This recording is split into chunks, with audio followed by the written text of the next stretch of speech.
A Mediocre Time with Tom and Dan is brought to you by Oktoberfest in November. It's Hollabox, and namely the Holla Block, which is the entire section of Sanford that is their amazing and historic German restaurant. Now, they had to move their Oktoberfest because of the hurricane and the flooding, but it's this weekend. It starts tonight, and it goes from Friday to Sunday, and there's an outdoor stage at the Civic Center. There's a stage. There's entertainment inside Hollabox all this weekend. It's basically, from Friday to Sunday, a full entertainment, dancers, bands, everything. All the food, all the pretzels, all the schnitzel, everything that you love. Now, the Fest Band pre-sales have closed. If you're buying your Fest Band the day of the event, you can get them at Monroe Hall and outside the Civic Center starting at the open of the Fest.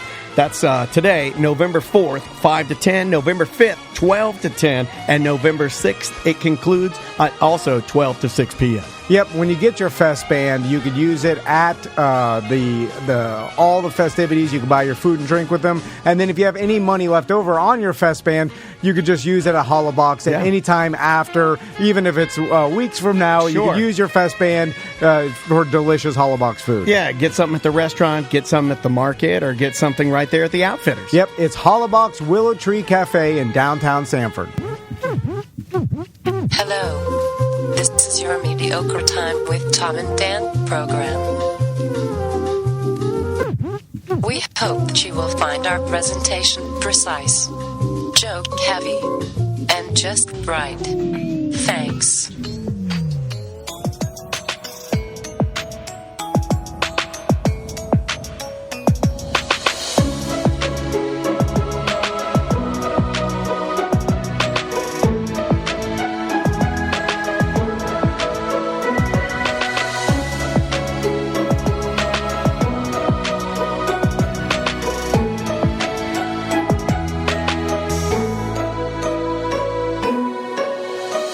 Welcome to the Friday free show of A Mediocre Time.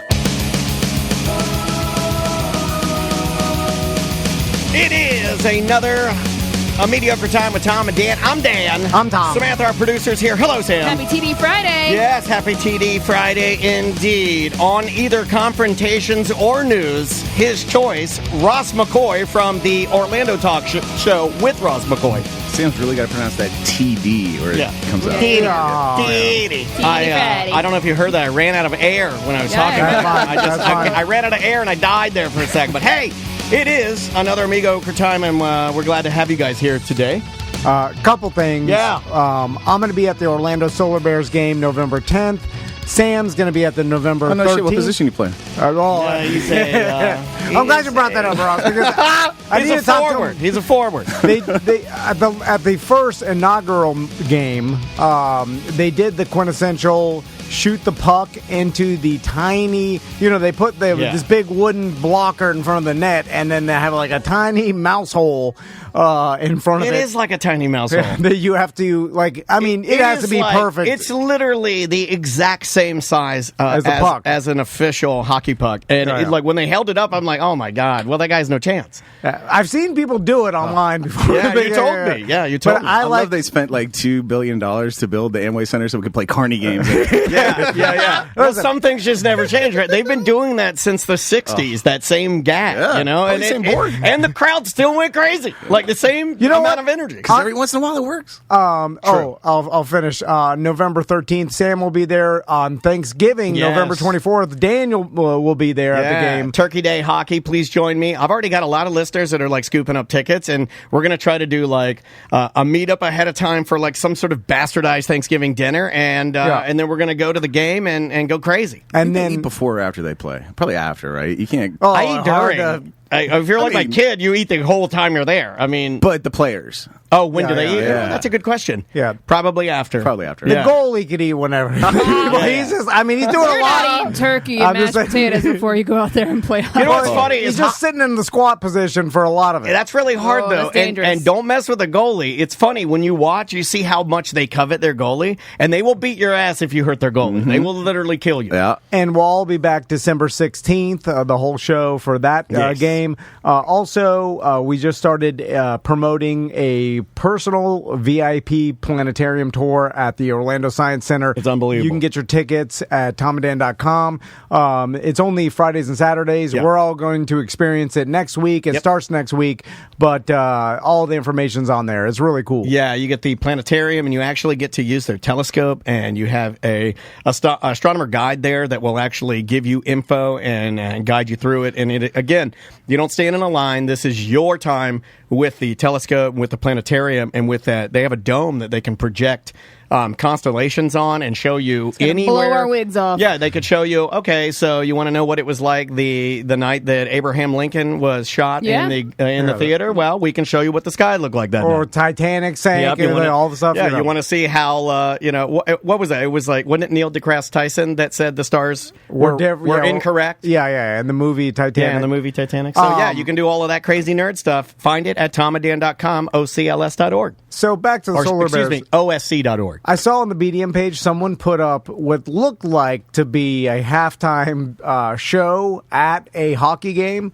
And did you see this? I did not. I'm going to go check it out real quick. It basically was like a cowboy that was holding a rope and sitting on the second floor of whatever arena they were at. So the second level of the arena. Yeah, second level of the arena. And they opened up the gates to the ice or whatever, and then he's holding it, and he swings down, and then flawlessly and smoothly swings onto the ice, where he then starts sliding across the ice in cowboy boots, right? I could do this. All the way to... I think I could do this. A gigantic slingshot, which caught him. Am I not the only person that has had a laughable chubby rope experience? That's me. Daniel, look this up. Look up cowboy swings onto the ice at some hockey game, because he slides across the ice and then it gets to a slingshot, like a huge human-sized slingshot that catches him and then slingshots him back to the original rope, in which he grabs it and Is then he called the skating cowboy? It's a skating cowboy. Watch this guy. Hold on. I found what year is this? I found this from. It's gonna be the 80s. I found this from 90s. America's Funniest Home Videos. This is back when Tom Bergeron used to be the fucking host. That's how old this clip is. My God. Ross, check this out. So this is the greatest thing I've ever This saw. is entitled Skating Cowboy. Here we go. I'm a big fan of halftime shows. I don't know. Here he goes. And he's gonna. He's a big boy too. Look how falls. This is just some boots. Yeah, he's going back. He's sliding backwards. Push him back. Slingshot back. Slingshot him back, and he's just standing on his boots. Yeah, he's standing on boots. Watch, he's gonna grab the rope, swing back. Oh, there he is! What? I love this. This looks fun as hell. Back to the ice. Holy shit! This looks fun as hell. Oh my God! Oh my God! Show's over. Just watch the cowboy clips. That's it. Right? I We're think done here. you ruined the fucking show, you idiot. Now everybody's gonna watch this guy. We're done here. That was amazing. I have two questions that are very important. First, how did he realize he could do this? First, right?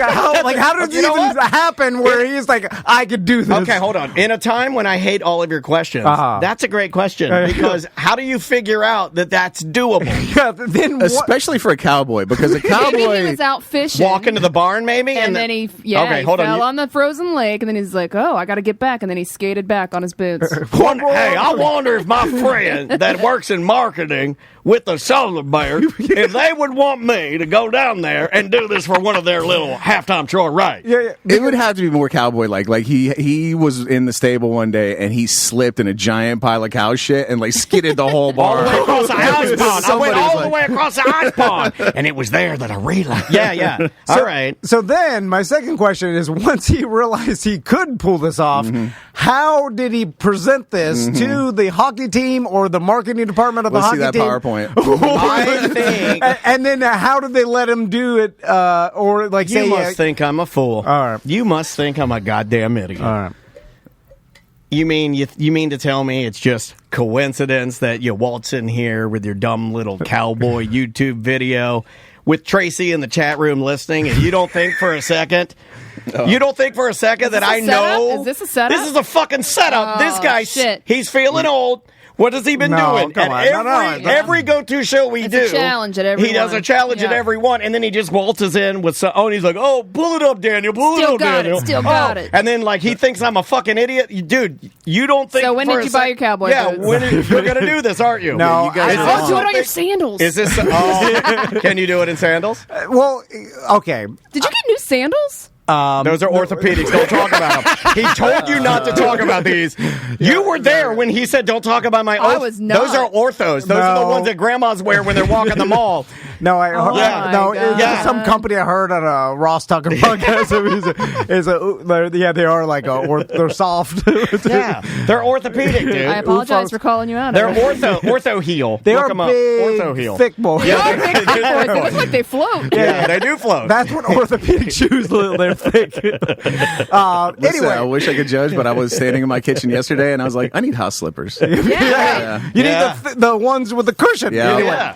Some big old thick boys. I don't believe I can smooth transition onto the ice from the rope. Who are you, and what have you done with Tom Van? There is no way Tom would ever say, I don't believe I could any physical challenge. Exactly. Thank you. Well, Thank you. Perfect show for Ross to be on. Finally, we got a bullshit detector here. They can call out this bullshit of a setup. I'm calling this a setup right now.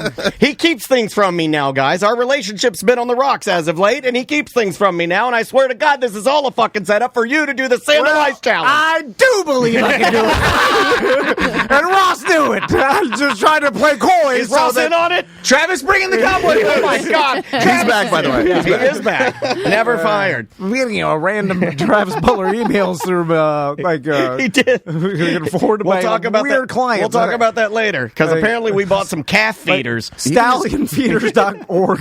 Stallion feeders? Even his clients are dumb. They don't realize he's gone. No, apparently before Butler left, he bought a bunch of livestock feeders on our credit card because we own like a calf feeder and some stallion feeders. It's a thing that feeds stallions. Well, this is going to tie into the cowboy thing. Give Thomas a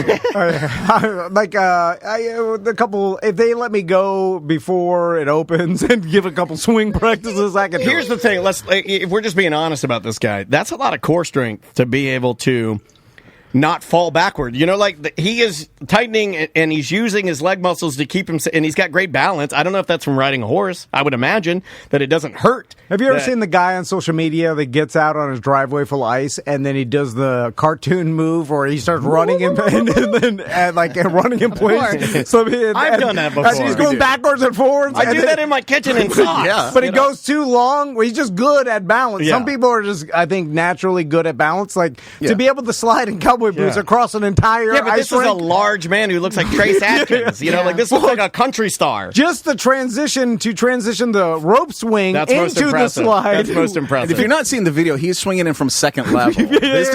He's swinging in. Yeah, I can play a little bit more of this. I'll turn the sound down, though, so we can just get a little more. It's the physics of the transfer of energy from the swing to the slide. It's perfect. He's like, he doesn't stumble it out. Look at that guy go. Then he's backwards. And the fact that he does go he backwards. got laid that night, right?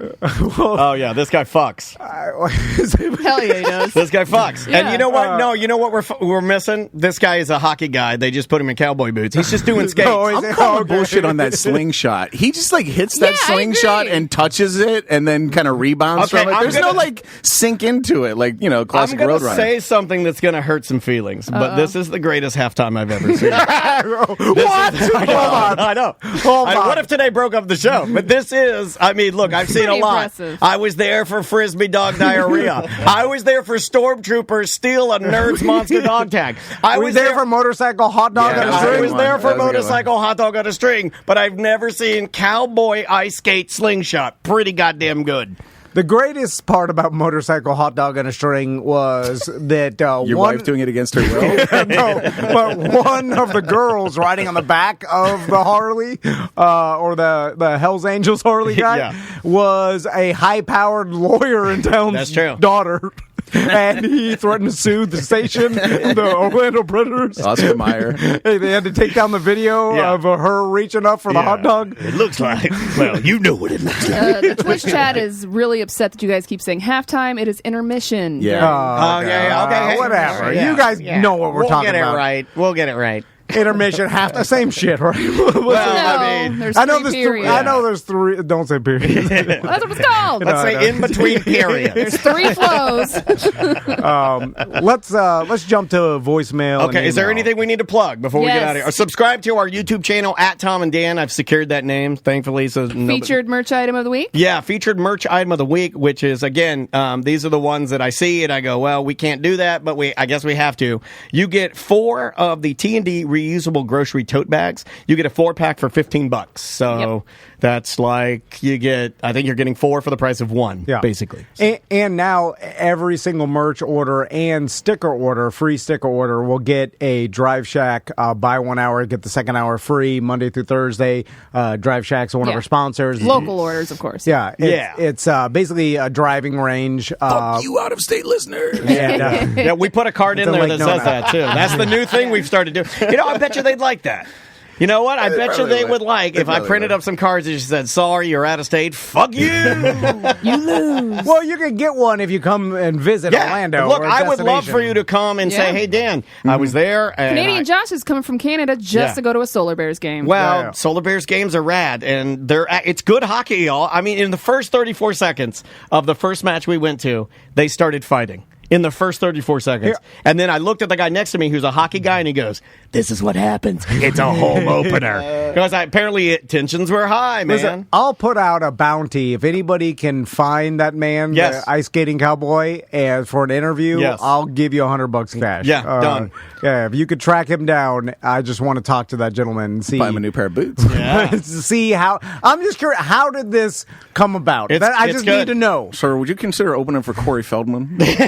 Because I agree that it's probably a hockey player that just can do this. He's really good the skating backwards is what got me. I'm like, wait a minute, this guy's obviously a hockey guy. But did he just say, I bet I could swing? He didn't have blades at the bottom of the boots? Because they do sell those. Cowboy blades? Well, I got to buy some of those. I got to buy some cowboy hockey boots. I mean, it could that's be possible. A trick. Yeah, that's absolutely possible. Anyway, let's do some mail on mail.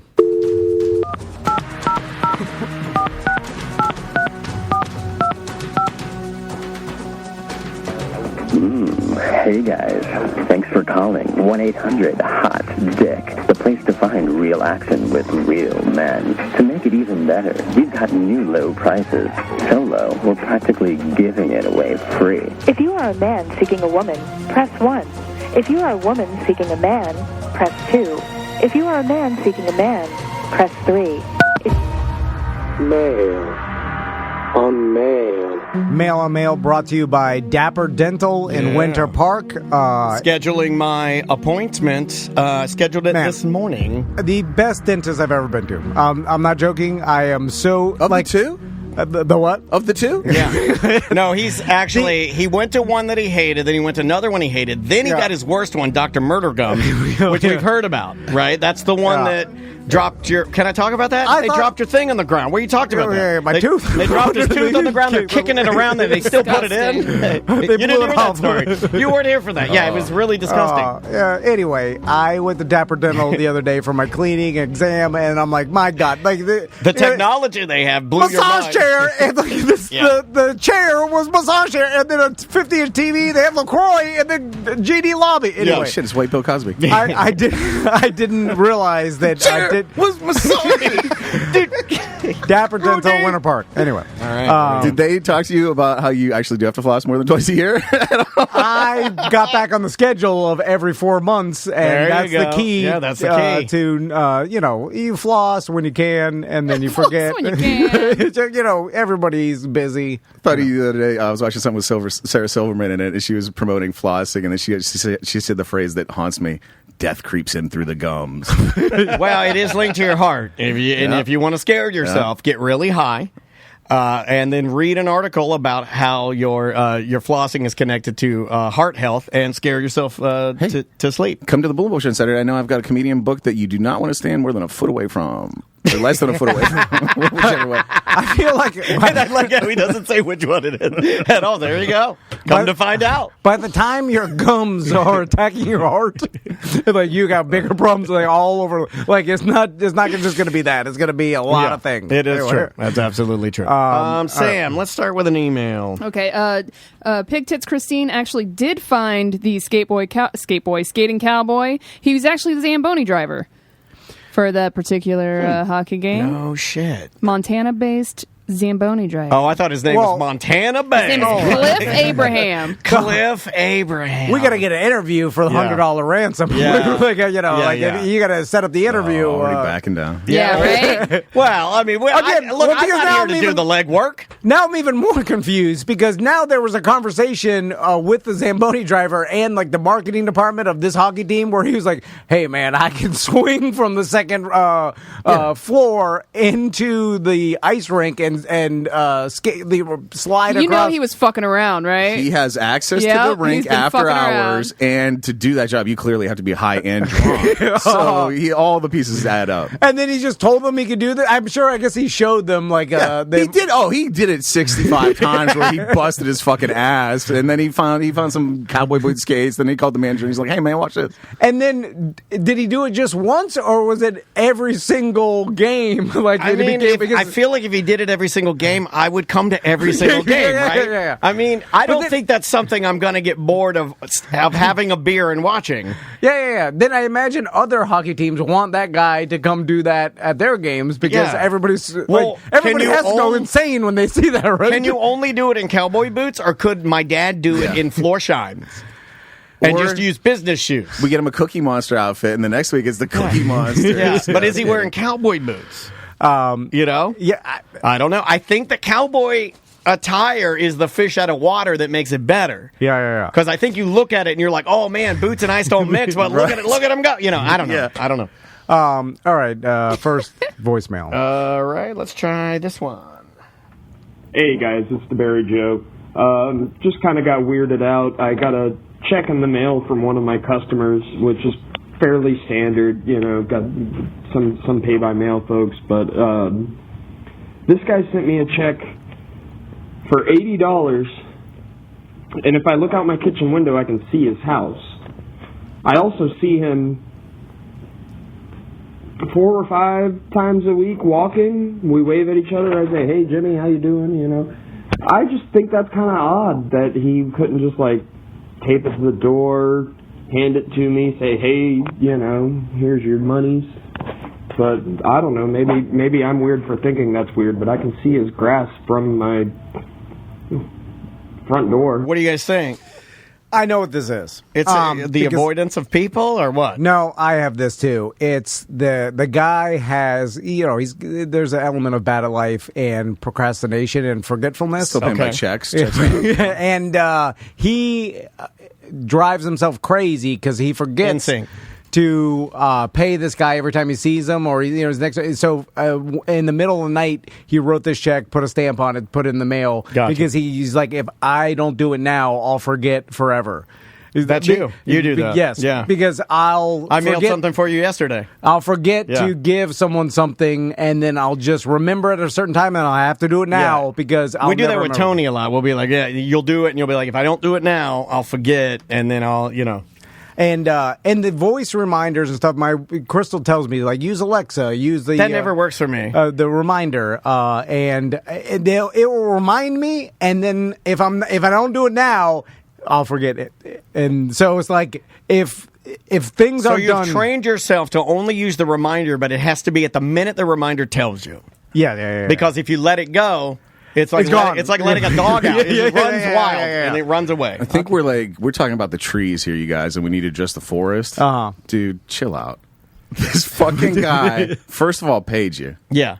Second of all, what the fuck else do you have to worry about? Like, if this is the biggest thorn in your fucking foot, go about your goddamn day and be happy. Because, like, I got nothing going on in my life, and I got worse problems than this. Right. Well, he killed an interaction, so I support what the old man did in a weird way because, like, he fucking order your pub subs online. He made you not have to worry about a life decision or small talk. So you should be on board with all of this, right? Well, you probably would go against DeBerry Joe and say, not cool. No, this guy was avoiding all human contact, which is the way to play it. But I'm like the old man, the forgetful old man, but I'm also like DeBerry Joe, where it doesn't matter, like, it matters to me why this happened, and it will drive me crazy until I find out why. And so he's like, I see the neighbor. But you're also not the type of person to go, no, you would never do that. You're not the type of person to go out to the old man and go, hey, old man, why'd you put it in the mail? You could have just handed it to me, Jimmy. Isn't that the guy's name? But you're not the type of person to ever have that type of conflict. I am. I would walk up to him and be like, hey, you can just walk this over and put it under the mat or just give it to me. And he'd be like, oh, okay. And the answer is, like, I just do all my bills at once and I send them all out. It's something so banal. Right. It's not. It's not a decision. It's not because I fucking hate you and I'm part of a satanic cult that's secretly planning to kill you and your family at night, which is what you're making up in your fucking head. I wonder if it's also a bit egotistical to think that the guy has to walk it over. Yeah. It's like, who do you think you are? You're a bill like everybody else. Right here. Yeah. No, you're a fucking bill in the mail like everybody. Oh, my God. But it does seem ridiculous. I'm like Ross. To deliver your mail to the mailman, him drive away with it to the postal office, like, put it in the sorting machine. That's the only part I like, is that it wasted the government's time. That's the only part I like. Then they deliver it across the street 4 days later after it goes through the whole, like, too much man hours for, walk it over. Anyway. How about this one?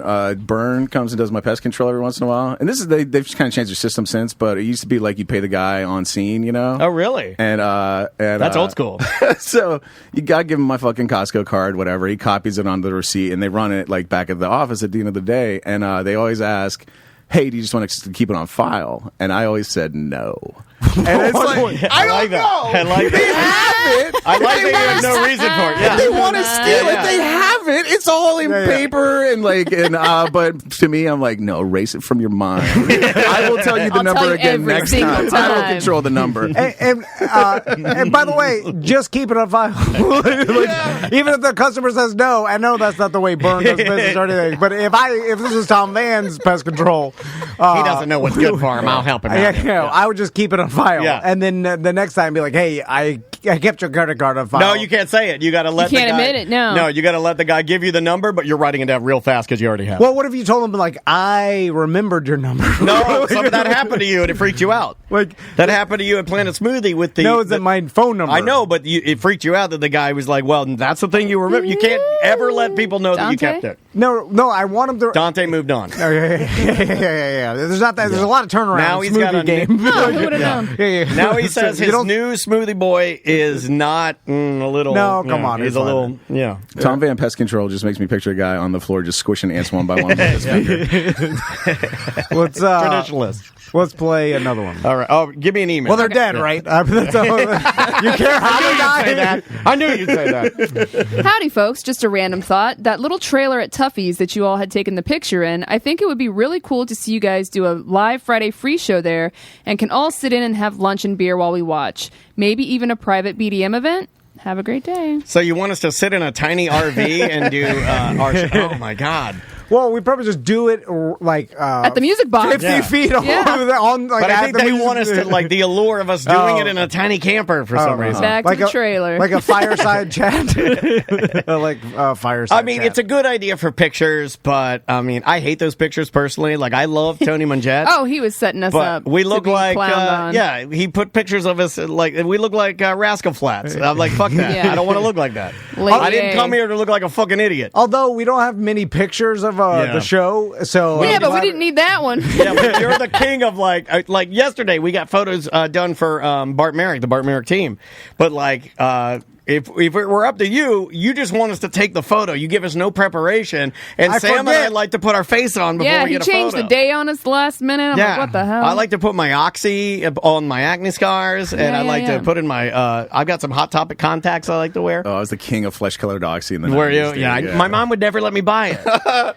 She's like, it's going to look like makeup and you're going to get teased. Mm-hmm. And that was true. Yeah. I mean, like, was right. she kind of knew, I guess. But, I always thought, I was like, it's awesome because it covers the shit. Yeah. We do need to do more stuff at Tuffy's because awesome. the venue is great. That place is fucking cool. It's a little easy to get drunk there. I'm looking at you, Giovanni, and the number of drinks. The bartenders are rapid fire fast. And then I had a cider that night, too, because I make cider. Yeah, yeah. It's ridiculously good, dude. I'll tell you, it's a great venue because I only have one complaint, and that is the smoke machine. At the end of the night, the Mo Comedy Jam night, it looked like fucking Halloween Horror Nights in there. Oh, did they have a smoke machine? Out of fucking control, yeah. Yeah, better for bands. Yeah. I don't know. Comedy doesn't need smoke. I don't know that anybody saw Ross Pez yet. They just heard him kind of through the PA. There was a band at Fest that straight up told the people to turn the fog machine off. They're like, can you knock that fog machine off? Oh, man. And the guy's like, but in the 80s, this shit was fucking rad, dude. And then you peasants wouldn't know, but there's like a little green room backstage, and somehow all the smoke was getting vented into there. It was thick. Like a hot box. It was thick in there. Let's play another voicemail. All right, let's try this one right here. Tom, Dan, Sam, BDM Mike. Midnight thoughts here, working away, kind of late, and listening to the ACTs as I do on my podcatcher, and I hear this nonsense. There's a terrestrial radio only part.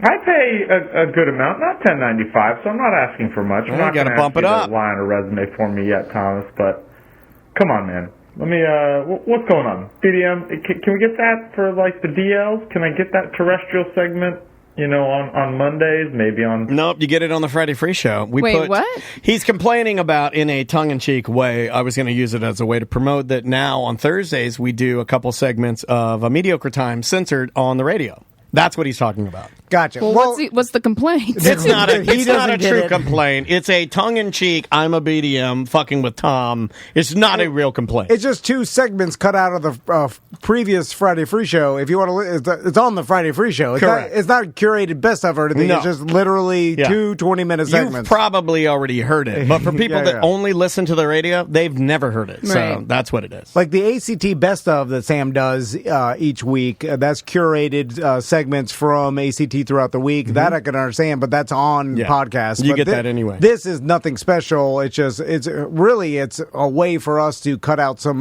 content during the week. That get a little planning time. Again, force for the tree, you guys. Shout out to this guy for being drunk at midnight. He's still working on the clock, drunk at midnight, calling your asses with a dumb idea. Shout out to that guy. Yeah, you're right, Ross. Let's try this one. Because that one doesn't. Tom, Dan, Sam, BDM Mike. Taking the girlfriend to work this morning in her car. She's going out of town this weekend, doesn't want to leave it in old Balwan. So, get in, turn on the car. What do we hear come on the radio but old Johnny's house in the morning? And unironically, she also, just like Andrea, listens to Johnny's house.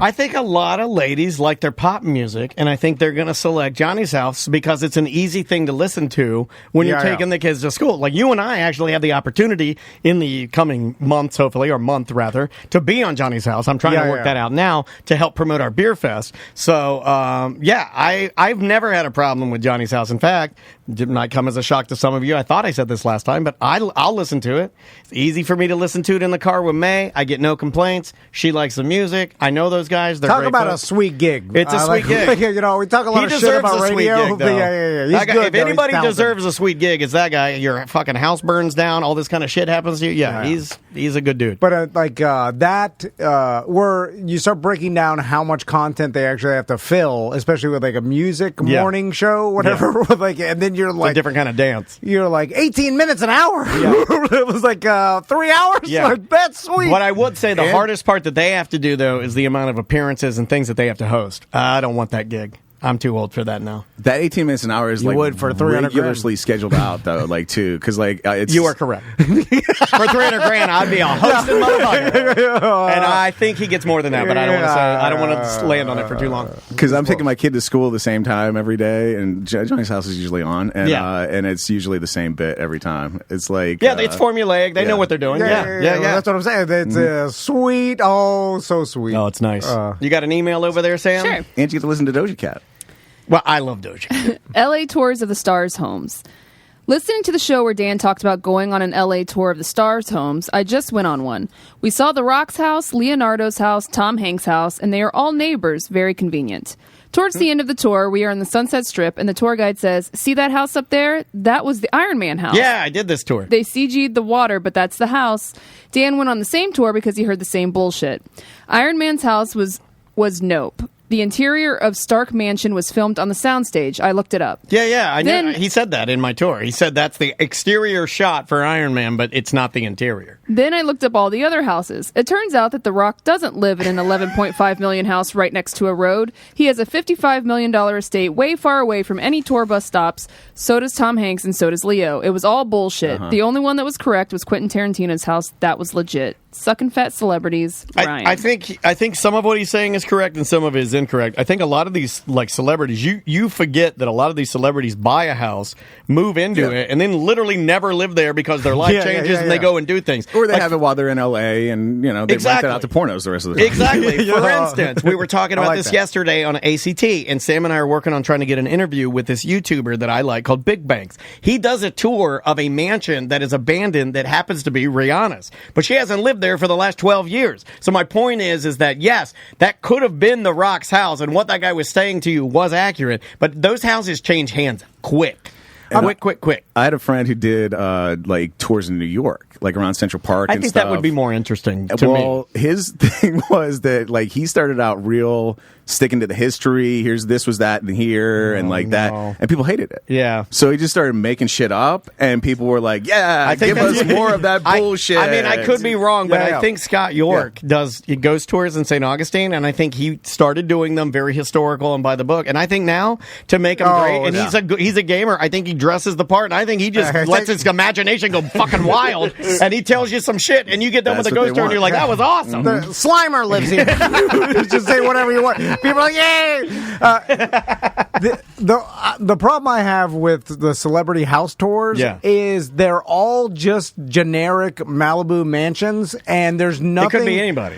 Well, but yes, like obviously they could lie, which I'm sure the tour guide eventually realized. Like, I don't need to do any research. I'll just go the easiest route for me to drive, and I just make up like this is Kid Rock's house. How would anybody know? Like, no one ever. They also do the same thing before the tour to get you hooked. Like they'll say, "Now, hey, not every tour we see celebrities, but we have seen." So, and then they'll give you a list of people that they've seen, and it's a good list. So you're like, "Well, shit, we might actually see some celebrities." But I mean, that happened like maybe once every 1,000 tours. But you want their houses to look or be branded somewhat like them, monogram or their on the gate character. Like you drive by Rob Zombie's house, and you want spooky. You want, it looks like Transylvania. Oh shit, Dracula's parked out front. You do want that. You're like, oh my god, his cobwebs are everywhere. Like Tom Hanks' house, his mailbox looks like Wilson. Or you want something. You're like, oh, that's the thing. You at least want Randy Newman out front. Something. I got hey, about it, how you want to do? But it's all generic Malibu mansion in California, where there's no like you want Kid Rock's house to be American flag, or some sort of like branded. You know what Kid Rock's house is? An American flag. That's what I mean. I want something to be like their character or who they. You want like everybody to be a cartoon and like live in a house that reflects. He wants every person in Hollywood to have Mike Busey's house, where it, it says their name, and then it has like what they do on it somehow. You know you're at the sausage gas. You can smell it. Smell that fresh sausage. Next, what more like pinch a penny than sausage. So. You want to do one more? What do we do? Voicemail or email? Where are we at? We just did an email, but we can do another one. No, I got one. Here we go. Tom, Dan, Sam, BDM Mike. Oh, God, Mike. Tom, I also am a Castleberry trashman. I pile my sticks and stuff up by the road because, they'll come get it. But I'm like you. I'm not fancy. I'm not ooh-la-la. But I got a neighbor who is trashier than both of us. And they put a tarp with some PVC that was holding up the tarp and some landscaping tires out amongst the pond fronds and other weeds that had blown down from the hurricane. Did you do that? Tom, I know you and I couldn't go over there and confront those neighbors, but Daniel, let's say you knew who those neighbors were. What would you do? Anyways, I would do nothing. You don't. Obviously, you're not listening, Mike, and you're leaving too many voicemails. You're not listening. I would do nothing. No, I love his voicemails, but I would do nothing. My wife would call code enforcement. She does every week a on somebody. snitch, man. She is. She's cheap and she's a snitch. She's a lovely human, and I love her. I love her. I'd take a bullet for her and die for her.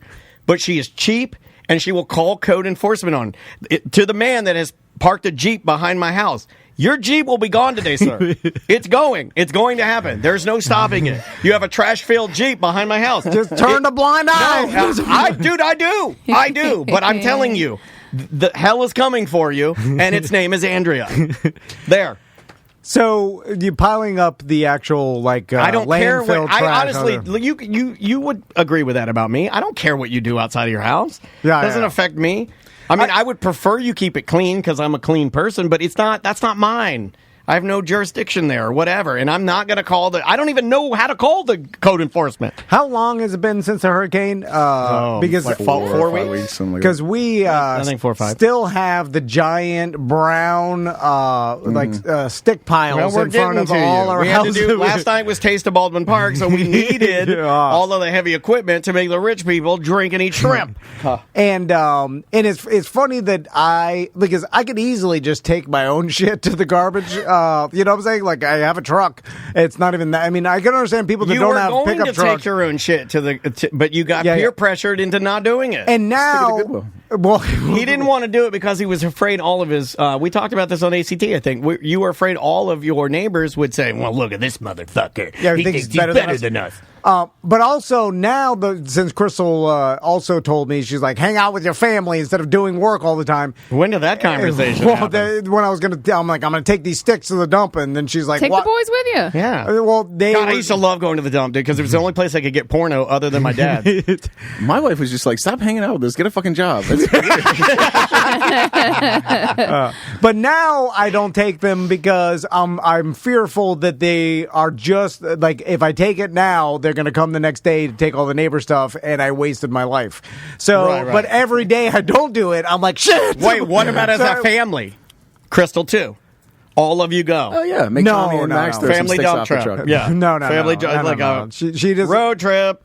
She not going that. My sons aren't going on that. Like, I can't force my family to do anything. Like they do whatever they want, and my sons don't want to do any work. I can't make them. I like that. How about this move? Our street has got the brown piles out front. Yeah, we got we took our trees down all this summer, so like we have nothing out front. But like pretty much everybody else on the street has a big brown pile in the front of their lawn right now.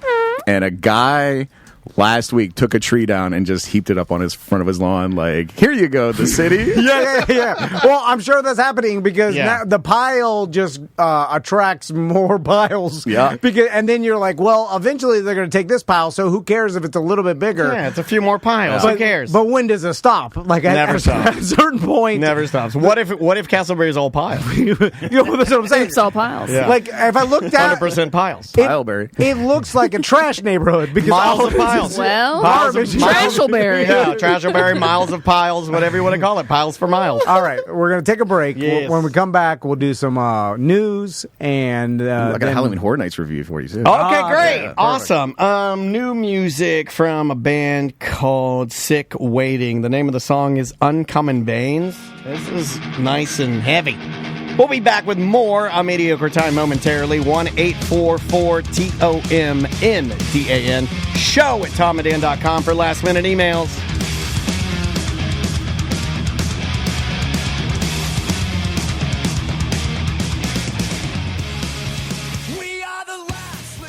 I get like an email a week from people that say, hey, Dan, I knew you were an early adopter.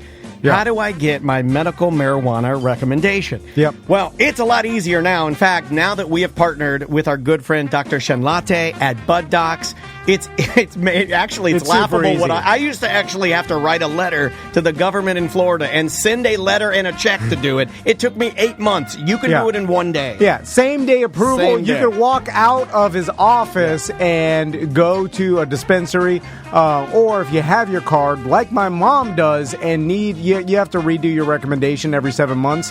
Yeah. Dr. Chanlate at buddocs.org is offering this deal. It's only $99 if you're a transfer patient. Like my mom, who, by the way, sent me a text, this long text. She loves Dr. Chanlate. Oh, he's so nice. Yeah, she went to the Lake Mary location, but there's multiple locations. There's Hunters Creek, Tampa, and Melbourne. If you go to buddocs.org, you can see and schedule your location. He does all those. He travels. He works his butt off, and the coolest thing about him is he also cultivates a lot of the deals, so you're not going to get taken advantage of because, like, he knows exactly where to get the best product and for what use. So he's going to give you the info, but also save you some money. Yep, like I said, transfer patients, only $99, like my mom, who loved his office, loved him. Well, some places so I've professional. I've seen him charge up $200. Yeah. But you don't want to do that. If you're an existing patient of his, it's only $125. If you're a new patient, it's $175. It's less expensive than other, marijuana doctors out there. So if you're looking for a medical marijuana doctor or you're looking for a change, get that $99 deal.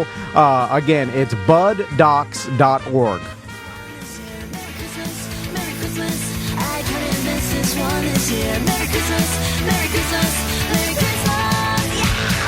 That is Christmas wrapping from the Aquadolls. Welcome back to A Mediocre Time with Tom and Dan. I'm Dan. I'm Tom. Real quick, we are auctioning off our ART&D in Sanford for the Bad at Business Beer Fest night. So Friday night and Saturday night, you can win this if whoever's the highest bidder. Yeah, we're trying to raise a little money. All the proceeds are going to go to Pet Rescue by Judy in Sanford because we figured we'd benefit a local Sanford charity. It's right down the street. And it's going to come with 4 VIP tickets to Sofas and Suds. Yeah, buddy. Oh, I didn't know that. And we're going to throw in some Beer Fest and Sofa and Suds t-shirts. We're going to try merch. to keep piling stuff on this to make it bigger and bigger. So if the bidding starts going, like, don't be surprised if we add a few more things because I got a couple emails out to try and get a few more little pot sweeteners. So Jeff Howell come stay with you. The website I don't think anybody wants that. is tomanddangiveback.com, and it's up right now. I think Tony's going to put it on the BDM page. But he's drinking again, right? I hang out with him. Jeff Howell? Yes, he is. He is drinking again. Yeah, more fun when he's drinking. I'm drinking Everybody again is. too, but I don't know if it's going to last because Andrea doesn't like it. So we'll see. My dad got sober when I was 6. Fucking bore after that. Really? Yeah.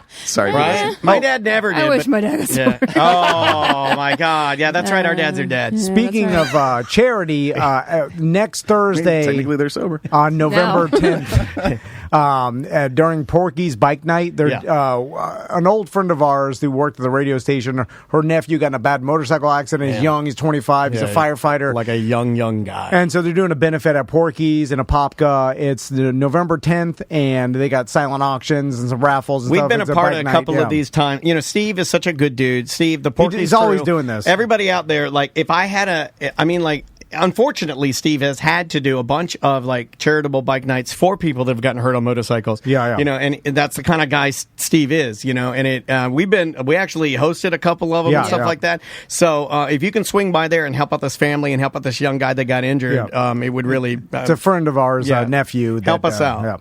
Also, at the Bad at Business Beer Fest, Pictet's Christine is offering. She wants to raise some more money for Yellow Brick Road. So anyone who buys a shirt from Juan for the Yellow Brick Road will be entered in a raffle to win a custom painting from her. Cool. Her first name is now Pig Tits. Yeah.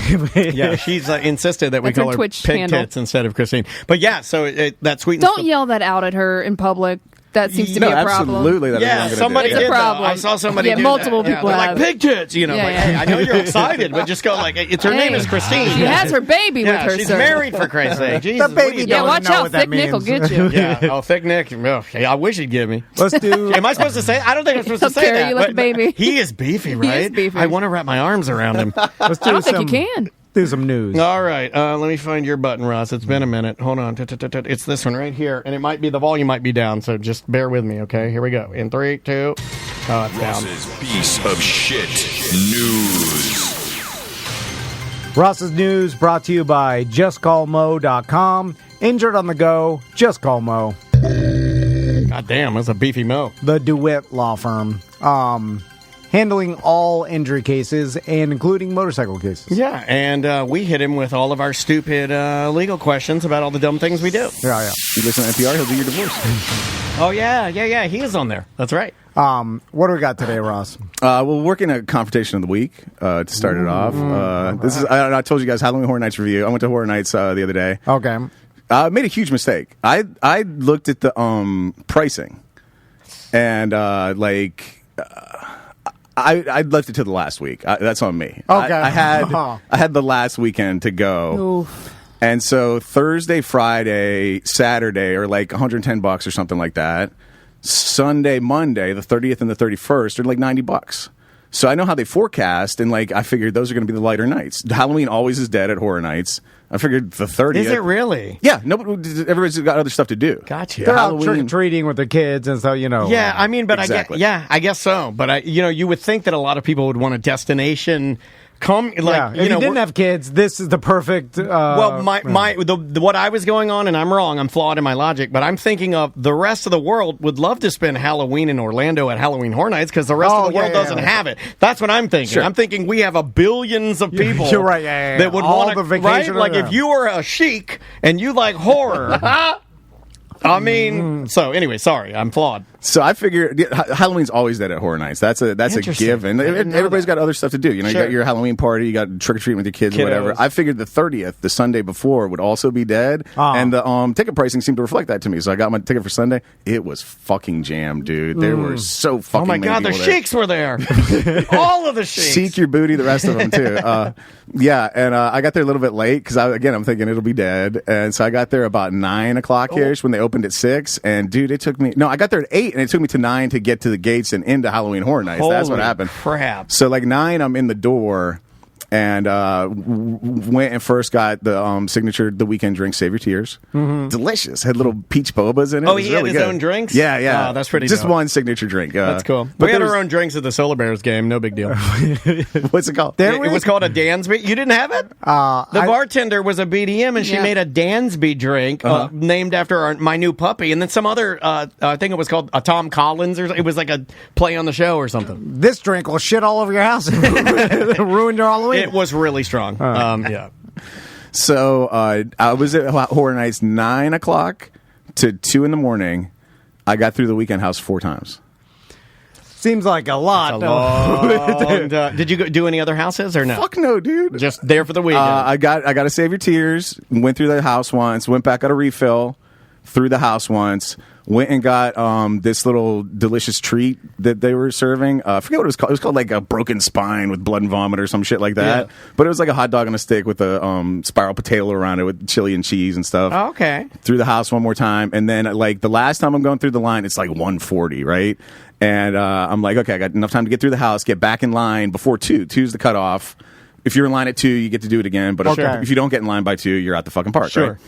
So I did. I get in line like 1:55, but based on my experience, this is about a 60-minute line.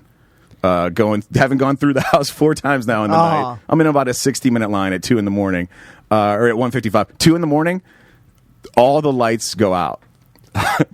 All the lights, and the queue is just weekend music the whole time. The music stops playing, the lights go out. Or they shut it down for the night. And that's what some people are like, they're shutting us down. And wait, while you're in it? While we're in the queue. We're in the queue to get into the house I will one more say time. that you should be I have no dog in the fight, but I would say that if you're a big Universal, you should probably stop filling the queue before you turn the lights out on people, right? No? Well, the problem is Mr. Universal is in a mansion somewhere, and the people shutting off the lights are teens they live on trying to OBT. get home. Yeah. They're teens. Young teens that they live want to go out in parks. They live in Heroin Alley. Seasonal employees that had enough of Halloween already. That sucks, man. So it's one of two things. It's either it's 2 a.m. and they want to chase some people out of the line to clear it out, which I don't think is the case because I don't remember anything ever working like that. Anytime I've never heard of that. Or it's a legitimate technical issue and the line's gone down. Now that I've had at every park. To that point, like the guy who comes out to make the announcement doesn't even have the mic. He can't even use the sound system or anything. And he just comes out and he's yelling at us, "Hey guys, we're having some technical troubles." It's an OLE scenario here. The sound system is bad. You're welcome. You're welcome to stay in the queue if you want to, or if you want to leave, you're more than welcome to. They made that announcement a couple times. Actually, that would be pretty good if that were part of the story, right? Like, sorry, we're having some technical difficulty, and it's an actor, and he's out there talking, but just to make it spookier. That'd be a good idea for a house gone wrong. For the house. They should have a house I like that. Shut down on you, or you get trapped in. Call Mike, call somebody. Get that on the books. I like it. So you don't know whether it was actually a technical issue or they do that one a couple times, and then a guy comes like 15 minutes later. A guy comes out and he's like, "Hey, listen, The house right across the street. It's open if you want to. We'll get you guys an experience through that house, or you're more than welcome to wait in line if you want to. And a bunch of people left for that shit, like because it's just the end of the night. They wanted one more house. They got in line for whatever they were closest to. So all those people leave. Well, they're not as dedicated to the weekend as you are, right? I mean, you were going there for specifically that house a bunch of times. That's the only reason I was there. Gotcha. So we're down to like a 30-minute line at that point, and like a couple minutes later, everything fires back up, and we got to go through the house. And so, this is a confrontation, so I'm waiting for I forgot about the confrontation. I was like, you had us on the edge of our seats. Yeah, I was like, what? We're going to cuss out a scare. This motherfucker got to punch the weekend. He put a bandage on his hand. Just real quick, the house is really good. My favorite part was, Dan, you remember the Super Bowl, like the Hall of Mirrors? I did like that part. You get to do that. You get to walk through that, dude. It's cool. so fucking cool. That's really cool. Confrontation of the week. Freak out. I'm coming into Universal, right? And you know the part where you, like, I got dropped off, but you come in from the parking garage, there's that big, like, rotunda, and then you get on, like, people movers into the park sidewalks, main. yep. Yeah. So like I don't go out very often, so I got all done up. I had you had your face on, you had an After 5 dress on. I had my cutoff jorts, I had my my Dawn FM t-shirt, right, and I had my wife braid my hair for me. I did the willy. I had 2 nice little pigtails going down my back. That looked nice for the weekend. Yeah, is this something you care about? I'm not joking. I'm coming in. Blow those headphones off. I'm coming in, and behind me I hear. Like kind of low and to the behind me, I hear, look at this guy. He's got handlebars. and it turns out to be 2 little girls, and I don't want to say they were specifically from Taft, Sam, but they look like some Taft children. Yeah. So you got to attack my redneck? But don't tell me you're going to fight with 2 little girls. Yes. 2 redneck little girls. Yes. I hear her go, look at this guy. He's got handlebars. Look at this guy. He got handlebars. Right away, I know she's talking about me because I got my fucking Willie Nelsons hanging down my back, right? And, you an outlaw? My fucking hackles go up on my neck. And so, like, I'm just listening to them talk about me. And the line that caught my ear the most was this little girl just starts giggling. I mean, like, what's to stop me? What's to stop me? And then she wanted to grab my pigtails and yank me to the fucking ground. What's to stop me? Right? I'll punch your fucking face. What do you mean? What's to? How old? Okay, I don't see them until they passed me like a couple minutes later, and they were probably like 15 to 17. Okay. Yeah, you can't find children. That's the bad part. Yeah. No, I've learned that. I've had Andrea tell me this a bunch of times. She's like, you can't hit children, and I'm like, why? Well, they're were acting like assholes. 2 big old Taft dudes too with them. But the dudes were quiet. I didn't hear them. And then eventually one of them goes like, I wish my hair was that long though. They were haters because they were jealous. Correct. They turned because you used that mane and tail, dog. And I didn't say a fucking word to him. I just let it all happen. I listened to it all. I didn't say a fucking word. So this was a mind confrontation. Yeah. I like this one. Psychological. I'm jealous that Ross even went to Halloween Horror Nights to the weekend house. He likes fun.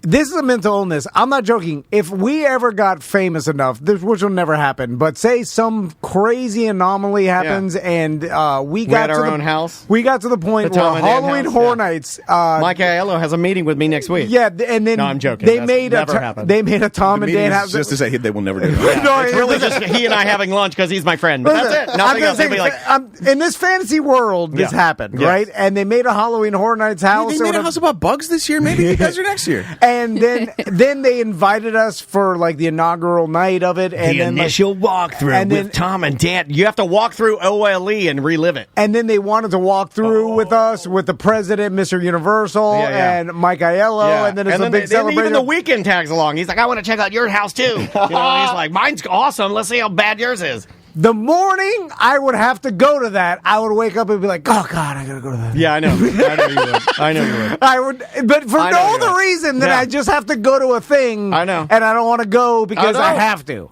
And it's a weird thing where no matter what it is, even if it's something I enjoy, like I would want you to want to go to it, but I know that's not attainable. If I won a tour of Travis Pastrana's goddamn Pastrana Land. You wouldn't be happy?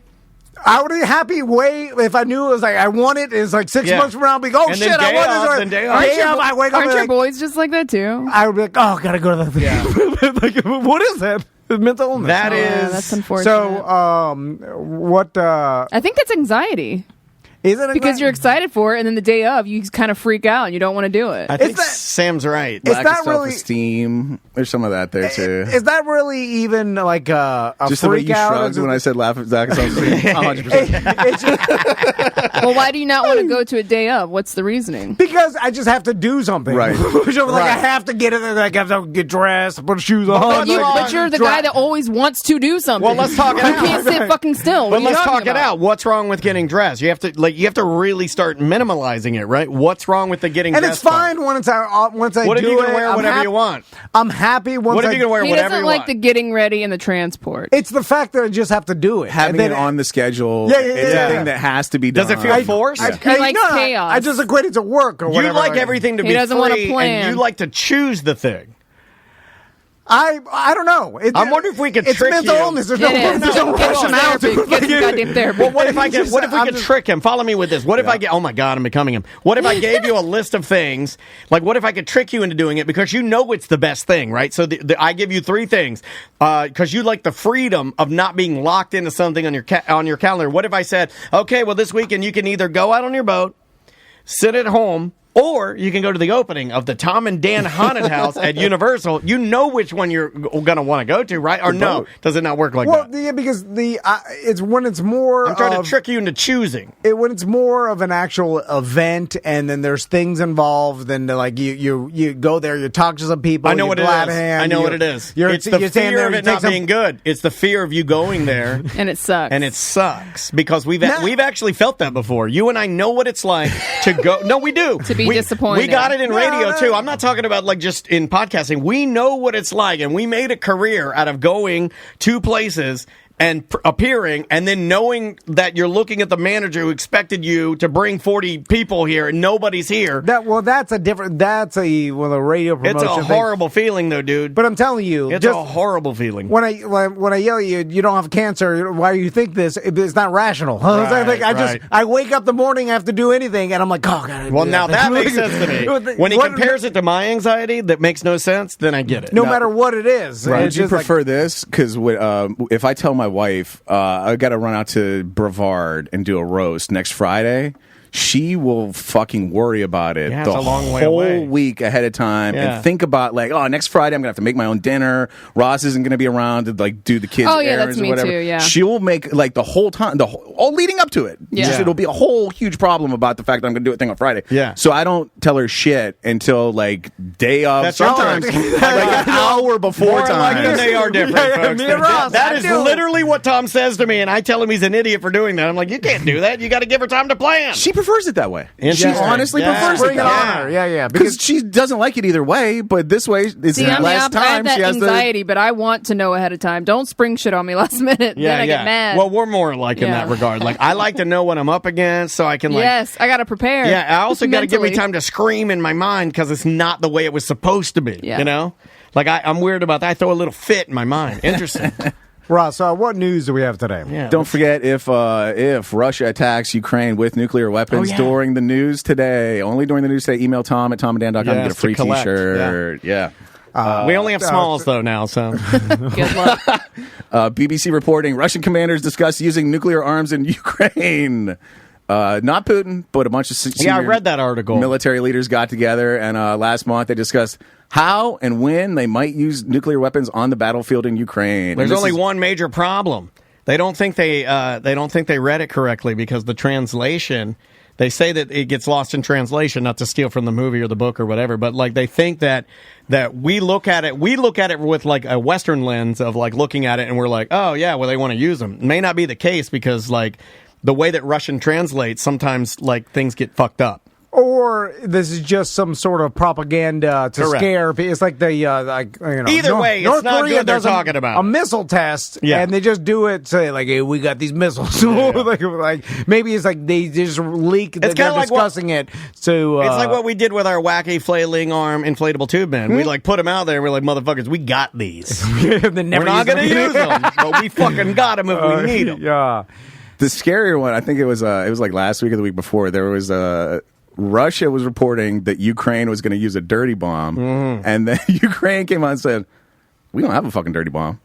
why would we use it if we did have it? It's Russia. That's what they do before they nuke False flag themselves bullshit, yeah. for a false flag to fucking get us. So okay, so yeah, that makes sense. Like it's still insane to me that we're at war and over land grab. We have the internet. Yeah. What are you doing? Have you guys been on Pornhub this morning? Oh my God, it's fantastic. Can't we Does 2 a.m. count? all get together and make sure everybody has enough food and have a decent life? Can't do it. I feel like we have the technology to like globally. We don't have to be killing each other. It's impossible. We can't even keep the Weekend House open at Universal, and you want global peace? I know. We can't even keep him powered. I know. What else we got? It was so good. You come in, he's in an electric chair, right? And at one point, there's like a fucking train coming right at you, like it's an old timey movie. It was really. Do good. they have a black guy in there that's like supposed to act like the guy? Like the Weekend? Let's walk through the house, Dan. So you come in, the Weekend's being electrocuted right off the bat. Like, okay. You come Wow, in, that's spoiler alert. Like you walk right in and your hero is getting killed. And also, here's a fun fact. I believe, because Universal loves recycling props and shit, I think that's the same electric chair from the house I was in where the guy like gets electrocuted and then you like walk through his head as he's being electrocuted. I'm pretty sure it was the same electric chair. Oh, that was a great house. It was really good. Yeah. The Weekend looks like the fat kid from Stranger Things. Why is he dancing with a zombie from Walking Dead? Okay, Weekend's getting electrocuted. You come in, and then it's like you start out. You walk into like a club, and the Weekend's performing, and it's like the Weekend, and he's performing with like a lady, right? And then like it kind of like he devolves as you go through the house. So like the next time you see him, he's like in a slightly dirtier club, and he's got like the ugly Abel mask on, from the videos. Yeah, I know what you're and then talking at the very end, like you're walking into a subway train station, and he's performing just on this trash-strewn like subway train platform, and he's like a full monster at that point. And that's it's cool. still in the Weekend. Fucking awesome. Very So cool, good.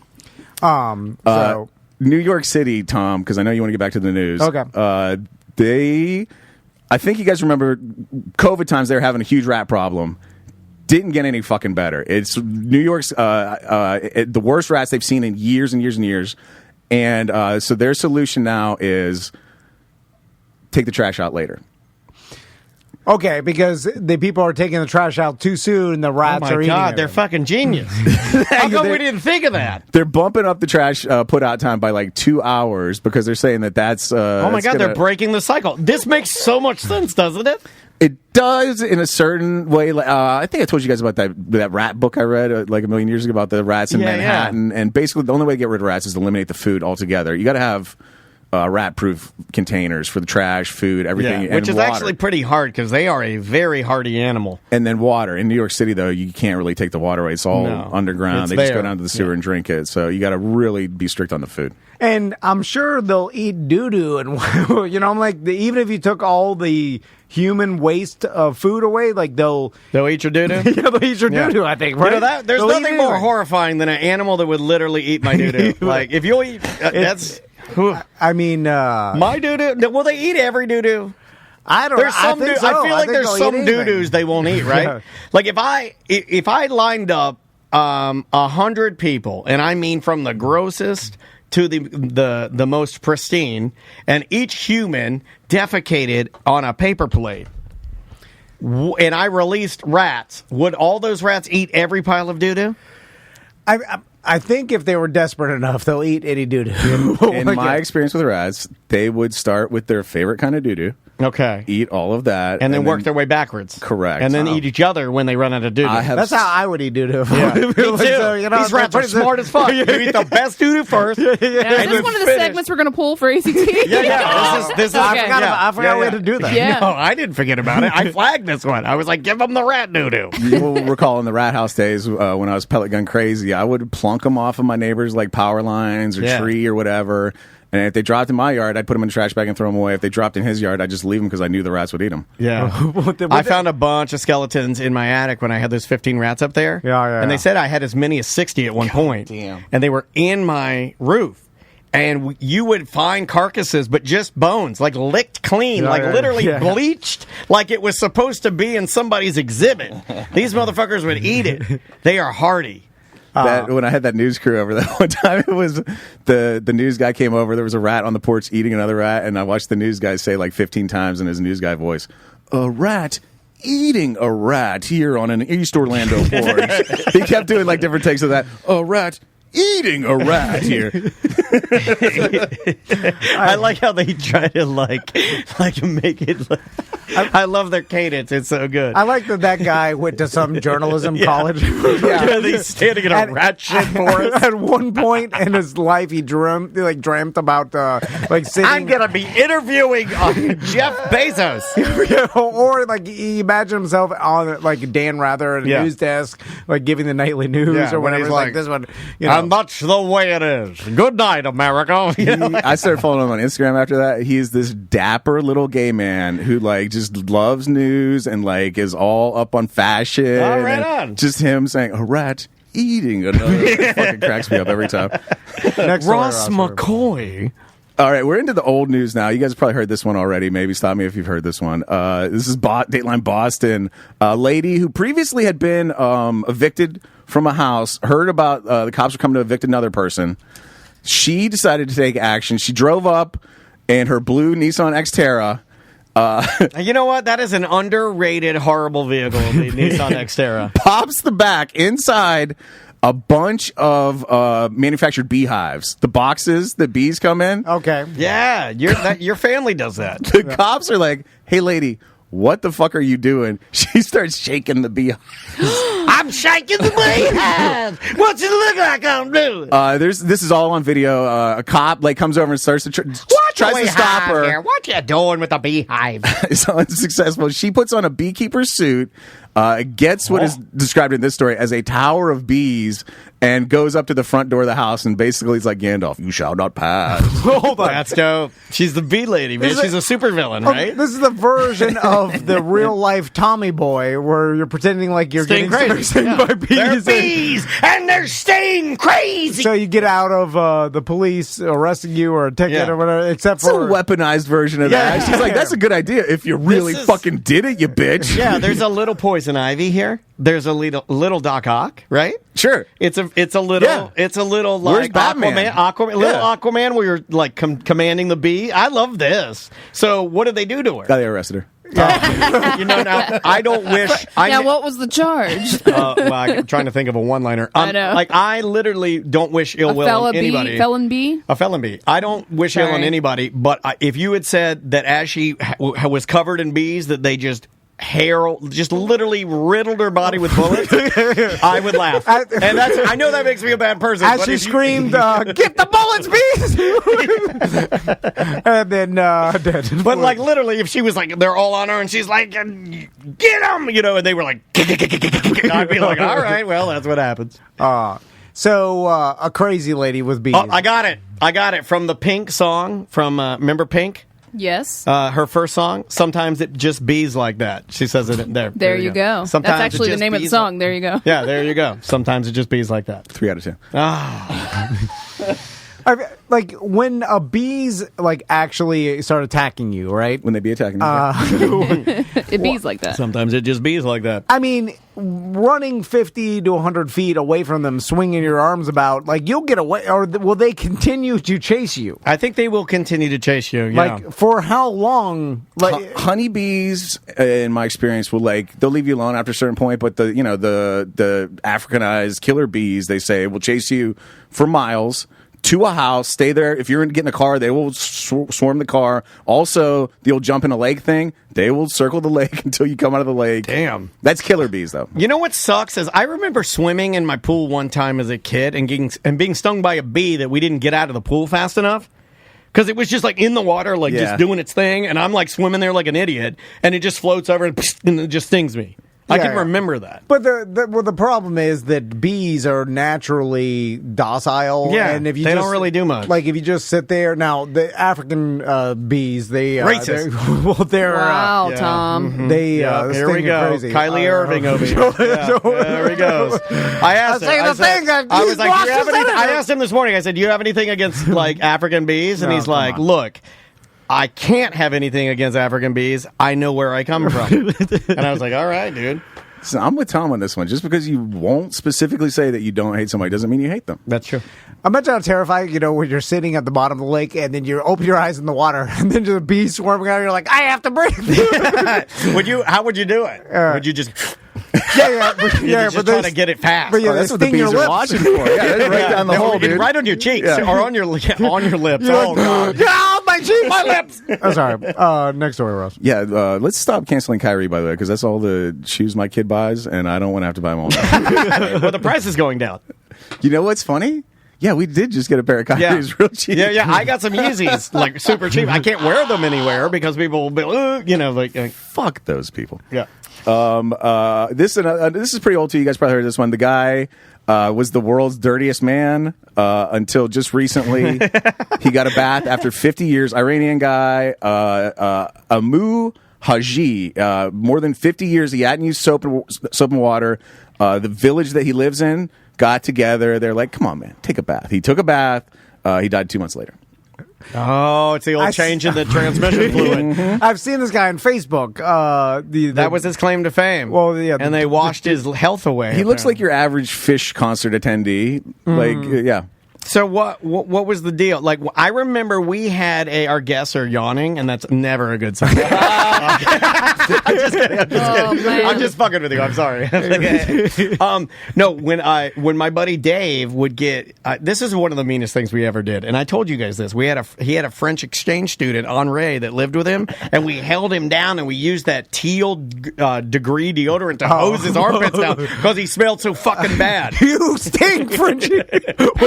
It was like that. We're from DeLand. I'm not proud of that. It was a hate crime. I'm not proud of it. But Dave and I, we held him down. Well, he stunk. And his sister Courtney helped. I'm going to implement it. If I'm going down, they're all going down. And we held down Henri, and we it was the teal. Is degree still teal? It was like a rich green, like a British racing green. And it's got like a thermometer on the front. Yeah, and we hosed his pits down and maybe the crotch of his jeans because he was a punk rocker, and he was like, I like a rock and roll, and I'm on red. I love Morrissey and the Smiths.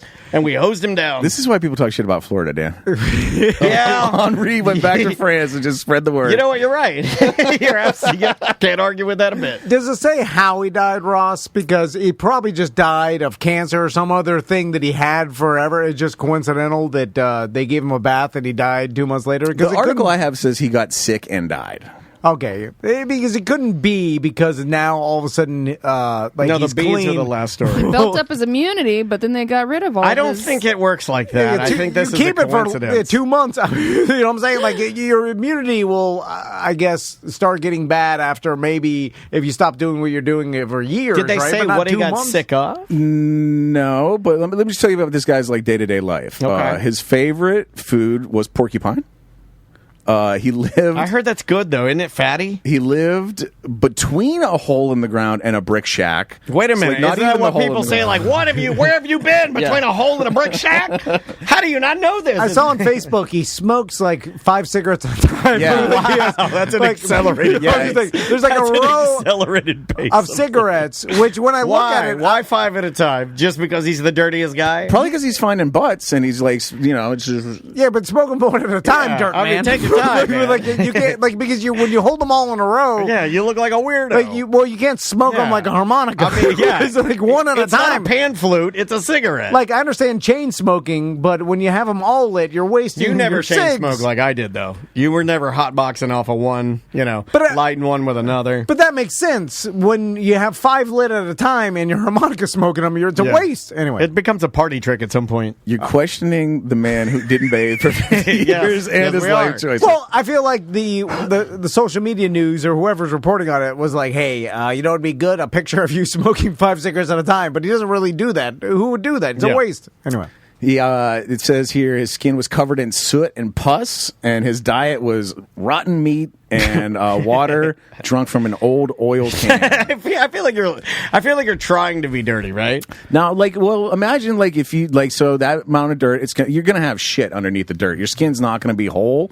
wash all that dirt away and open it up to the air and like contagion. Oh, sores. Yeah. So he was mentally unwell, right? I mean, like, why would anybody have pus skin and just be like, well, this is all I got, so I'm just gonna chill out with my pus skin? He says when he was younger, he had some quote emotional setbacks.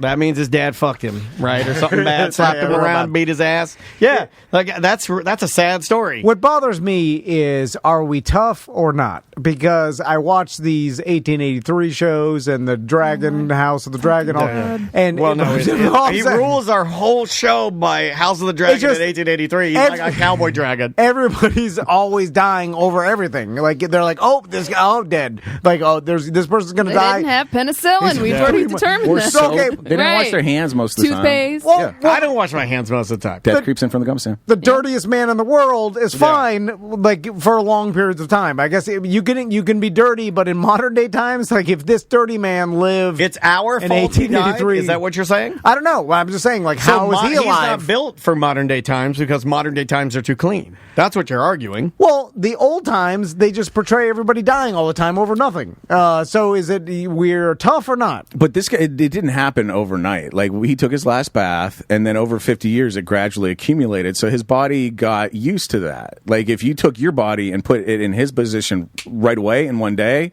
you'd die too. You'd immediately die. So like in a weird way, it's like almost like a withdrawal. Just like what's her name that didn't want to go to rehab and fucking stopped drinking and died from it. Like, you took a poison away from her. She died from it because she was acclimated to it. They tried to take his dirt skin, and he said no, and then he died. Oh, there you go, porcupine. Yeah. Well, next door. His name is Jerry Dirthouse. All right, you brought him up, Dan. I love checking into Instagram and seeing that Kanye's back and he's doing some crazy is he back? shit. Oh, yeah, it's so good. Oh, is it back?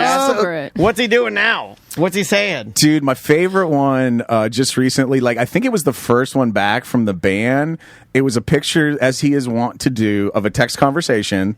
Oh, yeah, he loves to air people out. It was a picture of a text conversation, just some straight up business shit, like, hey, we still have the brand rights for Ye and like this and that, just a bunch of different business stuff. And then the caption under the picture was, I ain't fucked a super bottle in a month, help y'all. Yeah. He's meltdown. Straight meltdown. I'll catch you up, Tom, if you're not familiar. Kanye got on the internet the other day and said, hey, y'all, I'm going to take a nap, but when I do, I'm going to expose the Jews. All right. And the internet went crazy. The whole that was what started it. He literally got on Instagram at night and he said, I'm gonna take a nap, and when I wake up, I'm gonna tell you all about the Jews. Yeah, I almost checked out after Skechers. That's where That's what we're about to talk about. Yeah. So Adidas dropped him. Fucking Balenciaga, if I'm pronouncing that right, dropped him. Everybody's fucking dropping Kanye because of this shit he's saying online.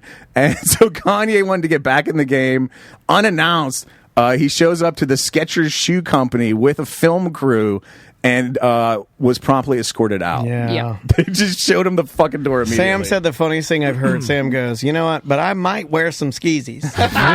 I will attribute that to my husband. Well, he was like, would you buy skis? He's like, oh, you know what? You have to attribute, right? You got to give you got to give your footnotes. You got to give your footnotes. That shit made me laugh. And I would wear a pair of skeezies.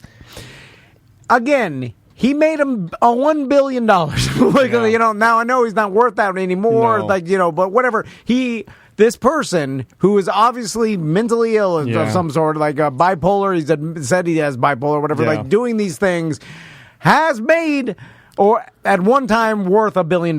Here's one I keep bringing up to people. His last album, if you wanted to listen to it, you had to buy an electronic squid. Yep. I tried to. Andrea wouldn't let me. I almost pulled the trigger on it. No, she wouldn't let me. You had to buy. You're not going to buy that. You had to buy the special player. You had to buy an electronic squid, Tom, to play this fucking album, and it was $200. So yeah, I got outvoted. I'm glad you were there too, though. That makes me feel a little better. I was like, why not? Look, I struggle with this a little bit because I do like his music, but I'm just not aligning myself with, like, I can't. I got to get rid of you. Is this the straw, or does it just continue to go on? Because it's going to continue to go on, but we can all choose as society or as fans or people that were fans to disconnect ourselves. And I am choosing to disconnect myself, not for any reason, just other than I think it's all bullshit, and I think I don't like like it. I don't like the energy you're giving off. And I'm an old enough man at 46. I'm nearing 50, where I can make an educated decision and say, you know what? There's plenty of other fantastic, better even hip hop out there that I can listen to that doesn't give me the skeeves like your bullshit. You got too much baggage and you're crazy. And I just have no time for it. People, though, continue to watch it, and it continues to make news. Well, some people even support. That's the scary part, that there are some people that say he's right. And I'm just not going to work in that universe. I choose not to work in that universe. See, whatever he says, I just assume he's saying the most crazy thing. You know what I'm saying? Like, so, do you want that to be your legacy? I certainly don't. No, well, again, I don't want to be aligned with shit like that. $1 billion. I know.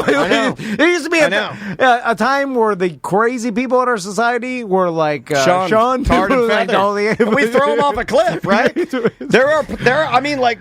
Right? You would find the guy that's like, I wish you could die and the devil's Is it the greatest time to be crazy? You take you take the crazy guy to the mountain. Well, not if you're a woman. If you're a man, you can say whatever the fuck you want. Oh man, I'm so lucky I'm a man. Yeah. Every day I wake up, I think. I look down and I look at my penis. I take it to paradise right there. There it is. That's all I need. I can be crazy. 1 billion. Yeah, 1 billion crazy. And then we'll keep going with the yay. Of course, the White Lives Matter T-shirt debacle happened. He printed up a bunch of White Lives Matter T-shirts. Yeah, wanted to sell them. Ended up just giving them away to homeless people in L.A. Did you guys see that? No. So he took the whole run of the shirts. He went down to Skid Row in L.A. and just gave the shirts away. And now it's being reported that he probably can't sell those shirts. Somebody acquired the copyright to White Lives Matters and then gave it to these two DJs in like Arizona or something. These two black DJs who do like a progressive show where they talk about issues or whatever. Okay. One of their listeners acquired the copyright and then transferred it to them. So they now hold the copyright for White Lives Matter. Oh shit! In fashion. Well, he could sell those. I've seen the internet. I've seen social media. I've seen China. I've seen been to Florida. No, but I was like, people will buy his White Lives Matter shirts. But he'll get a cease and desist because somebody owns the copyright. Yeah, he's saying they actually own the intellectual property of it. So someone has the copyright for what? I thought you can't, like, those generic things. There's certain things you can't copyright. Depends on how far you want to go with it. It's like Michael Buffer. It's like, it depends on how far you want to take it. Like, does someone have the copyright to Black Lives Matter? I believe so, yes. So if part of the argument of why some people don't support it is that it could be used as more of a business and less of an actual helpful movement. Yeah. So someone can't just make a Black Lives Matter shirt and sell it, or they'll get sued by someone who owns that copyright? If that person finds out you're doing it and decides to take action, sure.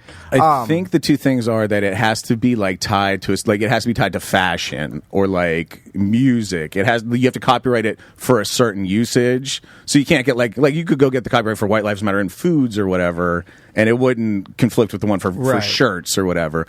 But you can't do it if it's like a phrase in common use before you try. Like, for example, you can't copyright happy birthday now. That's just a phrase that's out there that's been used for hundreds of years now. You didn't come up with it, and you can prove that you didn't, so you can't copyright that. Gotcha. All right. And I'm probably completely wrong. Right? Calling. You know what? I just like this. This is the part of the show where I just nod. Sure. Yeah. Sounded believable. Yeah, loved it. Confident. Let's do one last story. Let's see what we got here. We got the bathing guy. Skechers. We talked about Kanye. We talked about nuclear arms. I want to talk about this because I hadn't heard about this yet. There's there's a thing going on in the world. It's mass shootings worse than ever, I think. Have you heard about switches, Dan? Switches, no. There's this. It's just starting to make it into rap now, where like you hear about switches and stuff. There's it's a 3D printable device. It goes on the back of, like, for example, a Glock. And basically what it does is it turns like a Glock into a fully automatic weapon. You pull the trigger and it just fires continuously with a trigger pull, as opposed to being a semi-automatic where you have to pull the trigger. And you can 3D print that part? The parts are, it's called is that like a bump stock or something? Nope, different than that. Those they know about, and they fucking are, they got bans on. So this is a way to alter a handgun and make it an automatic handgun. Correct. Wow. And then a lot of people are pairing them with extended magazines. So like you get a Glock with 20 rounds in it, and you just pull the trigger and just 20 rounds are just spitting out of this Glock in the fraction of a second. Oh, that's awesome. And so I support that. I like saying the wrong comment during a story. Yeah, this is where can I buy one? Are we advertising? We are advertising. I was like, oh god, get your switch at tomandad.com. They're called switches or auto sears, okay? And this caught my eye because I was reading this story and I was like, that's weird. I can't believe I've never heard about this before. Chicago police in 2018, they seized 0 of these devices. In last year, 355. Okay. So it's a new thing. It's new out there. And we should start selling these on our website.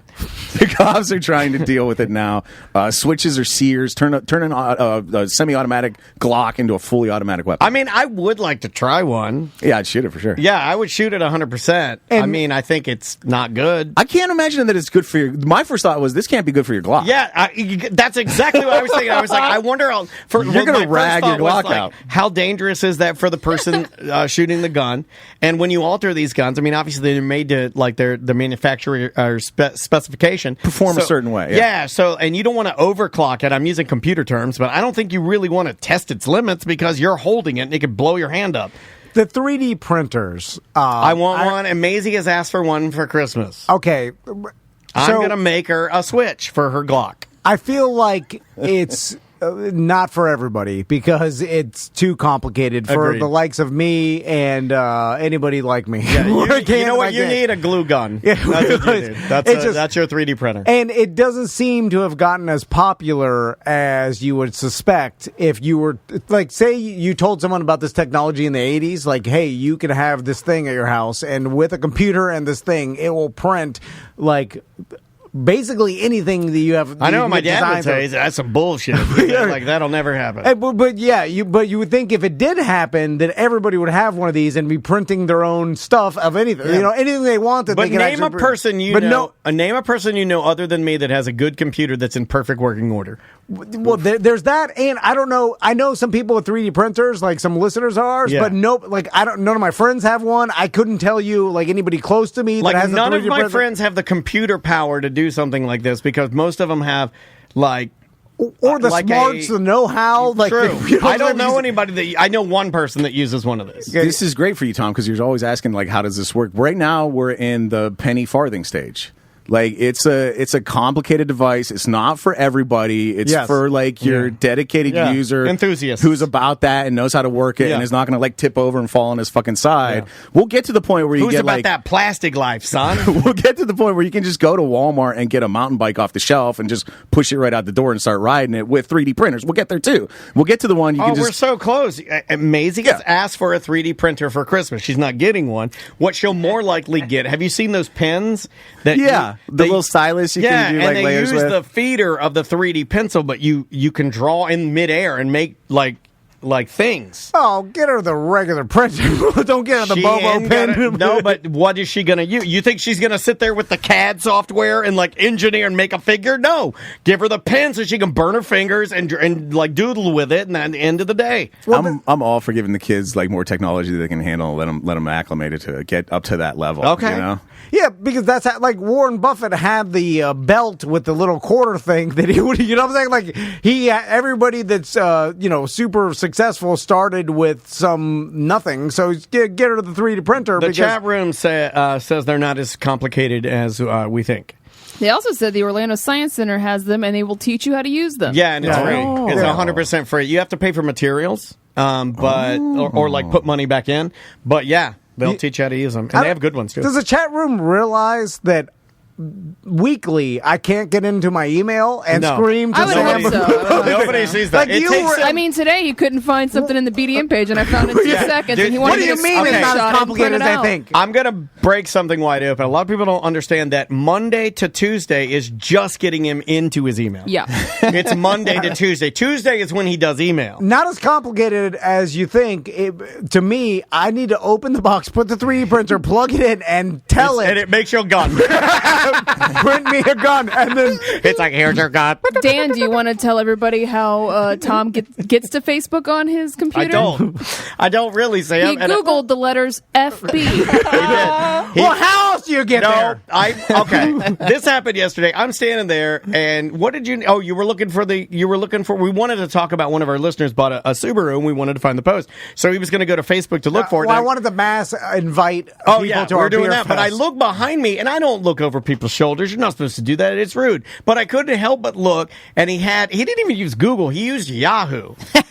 So whatever's on the thing. Yeah, he used Yahoo, and he wrote FB, and then he hit enter, and then it brought up, and then it wrote Facebook, and then you could see that he had done it before, where he'd been to that site before. It dims it. I know. It's like, you were here. I'm like, thank you. Yeah, dim Yahoo. purple. Yeah, Mr. Yahoo. I knew I'm in the right place. And I now. said, did you just Yahoo, Google, Facebook? And he goes, yes, I did. And that's all we said. That was the only thing we said. Well, that's quicker than going up to the top and just writing typing F? No, because I haven't been to the top there before, so I've been to this, I've been on this path. Gotta go to the top. The top never stop, motherfucker. Yeah. No, what I'm saying, I've been through this path before, so I know the steps. Well, don't say it's quicker, because it's not quicker. It's not about quickness. It's not. Well, It's not. I'm familiar It's what with you it. can do. Yeah. Are we taking a break? Yeah, let's take a break. The name of the band is Sobs. The name of the song is Air Guitar. This has like total 90s. Remember when in the 90s we had like cool girl bands like Lush, Fucking Elastica, dude. and Elastica, and then they were a little harder, but like L7. This gives me total 90 vibes. This is Sobs with Air Guitar, and we'll be back with more A Mediocre Time right after this.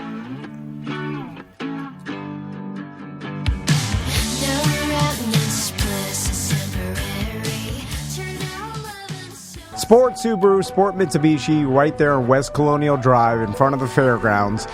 You can talk to Mike Stacks if you're looking for a Subaru or Mitsubishi. I saw an email on the BDM page or a post about someone who bought a brand new Subaru and had nothing but good things to say about Mike. Yeah, Philip, I won't give his last name, but Philip, on October 25th, he posted a picture of him and his family purchasing a brand new car. It's super sweet. And he said, just a quick shout out to Mike Stacks. I was absolutely terrified to walk into a dealership after my last experience with a dealer.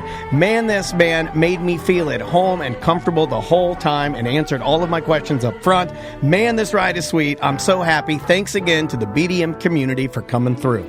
Oh my God, that's what we'd like to hear. Yep, and he's eligible to come in and watch a show. I think he's already on the list with Samantha. Yeah. We're still rolling through the list of since COVID and stuff. But if you're looking for a Subaru or Mitsubishi, talk to Mike Stacks. Or if you're looking for a Chevy, J.C. Harrelson at Don Mealy Chevrolet in Claremont. I've got a Chevy Silverado. Our neighbor's got an updated, the newer Chevy Silverado. He's trying to big dog you out there. He's got nice. Oh, it's really nice. And that's the thing about using our contacts. If you talk to Mike Stacks or J.C. Harrelson, you're talking to a friend of ours, and it's like knowing a dealership friend that's going to take care of you, because if he knows that you're a BDM or a Tom and Dan listener, they're going to treat you with VIP experience, because they know that you will tell us how your experience was. That's how it works. And they want your experience to be good every time. We got this old school, what is that show you watch? 1884 business deals. It's like handshakes and relationships, folks. Because you have an advantage if you know someone who knows someone. Exactly.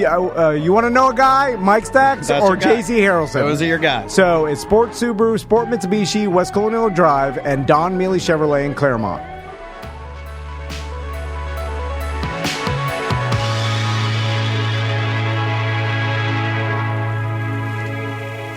That was a nice little, it's like a happy little ditty. Welcome back to A Mediocre Time with Tom and Dan. I am Dan. I'm Tom. That's Fantasy Camp with Casual Intimacy. Welcome back to the show, everybody. Are we going to do the Dump 'em Out part? Let's do it. All right. Dump 'em out. Dump 'em out. Everybody. Dump 'em out. Dump 'em out.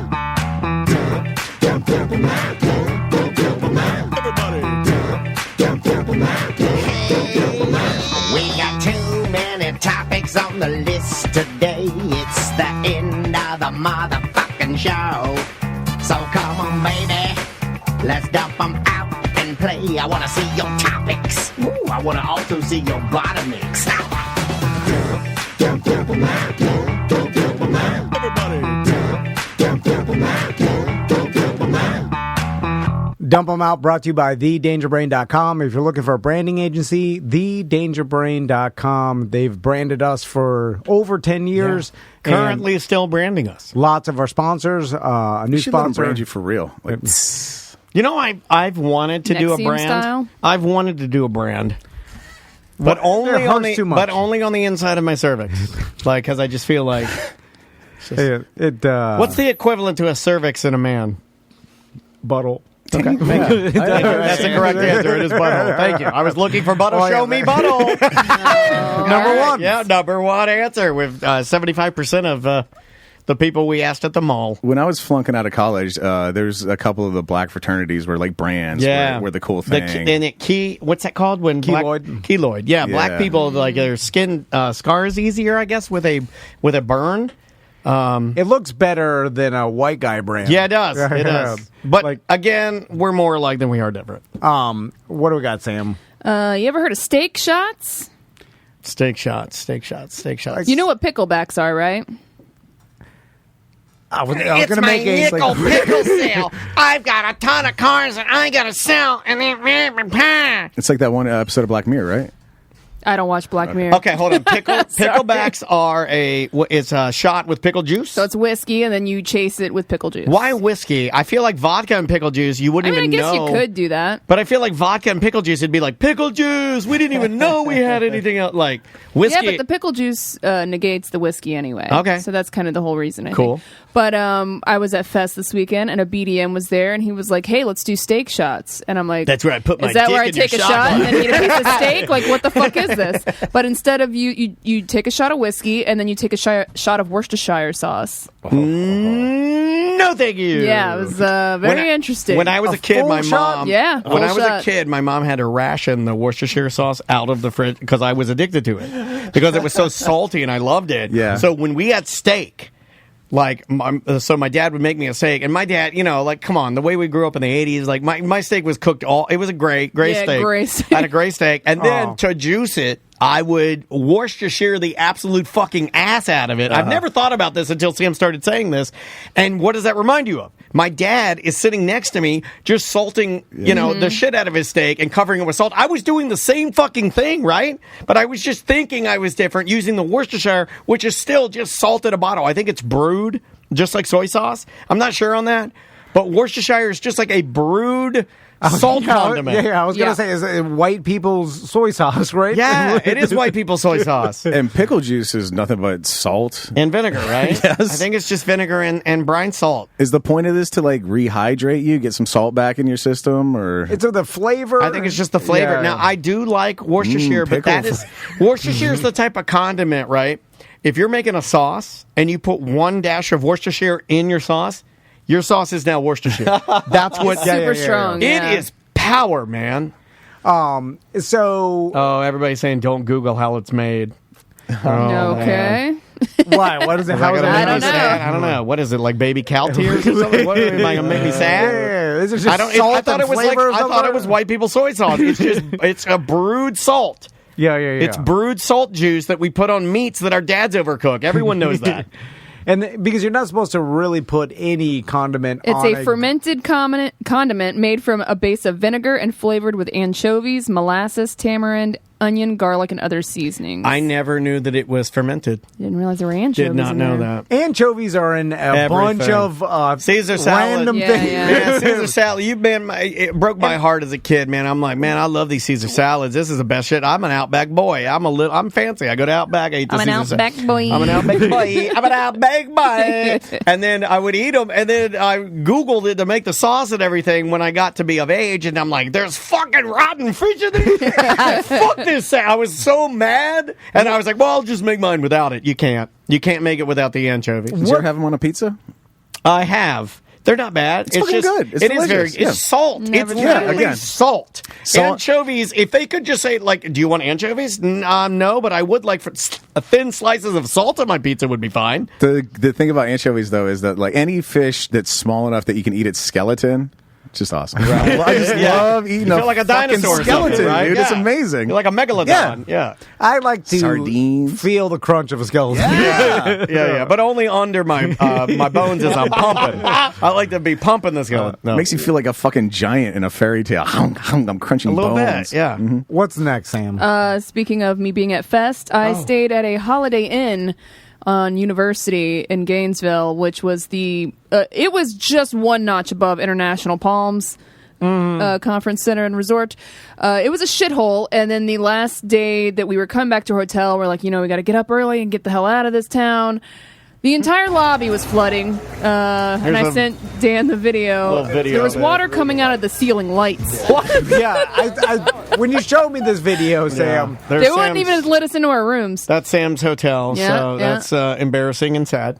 It's always horrifying when water's coming out of electricity. Yes, yeah. like out of outlets or lights. Floor, so I'm like, where the fuck is this water coming from? What's funny is that it's twofold. It's scary and terrifying when you see it, but then once you realize you're not going to die, you're like, God damn, that's well made. That light is still on. I come back around. I always come back around and I'm like, the light's on, the water's coming. I'm like, goddamn miracle. I see people. It settles me because I'm like, well, we're all standing here. I got a drink. I'm drunk. No one's dying. The water's pouring through the lights. We're good. It's like when I see these videos of the qualified captain or whatever when cars go underwater at the boat ramps and their lights are still on underwater. I'm like, God damn, it's still working. Let it go. The battery and the lights and the headlights are still on out underwater. Andrea's car almost floated out of your subdivision, but it ran like a champ. Like nothing happened. Tougher than we think.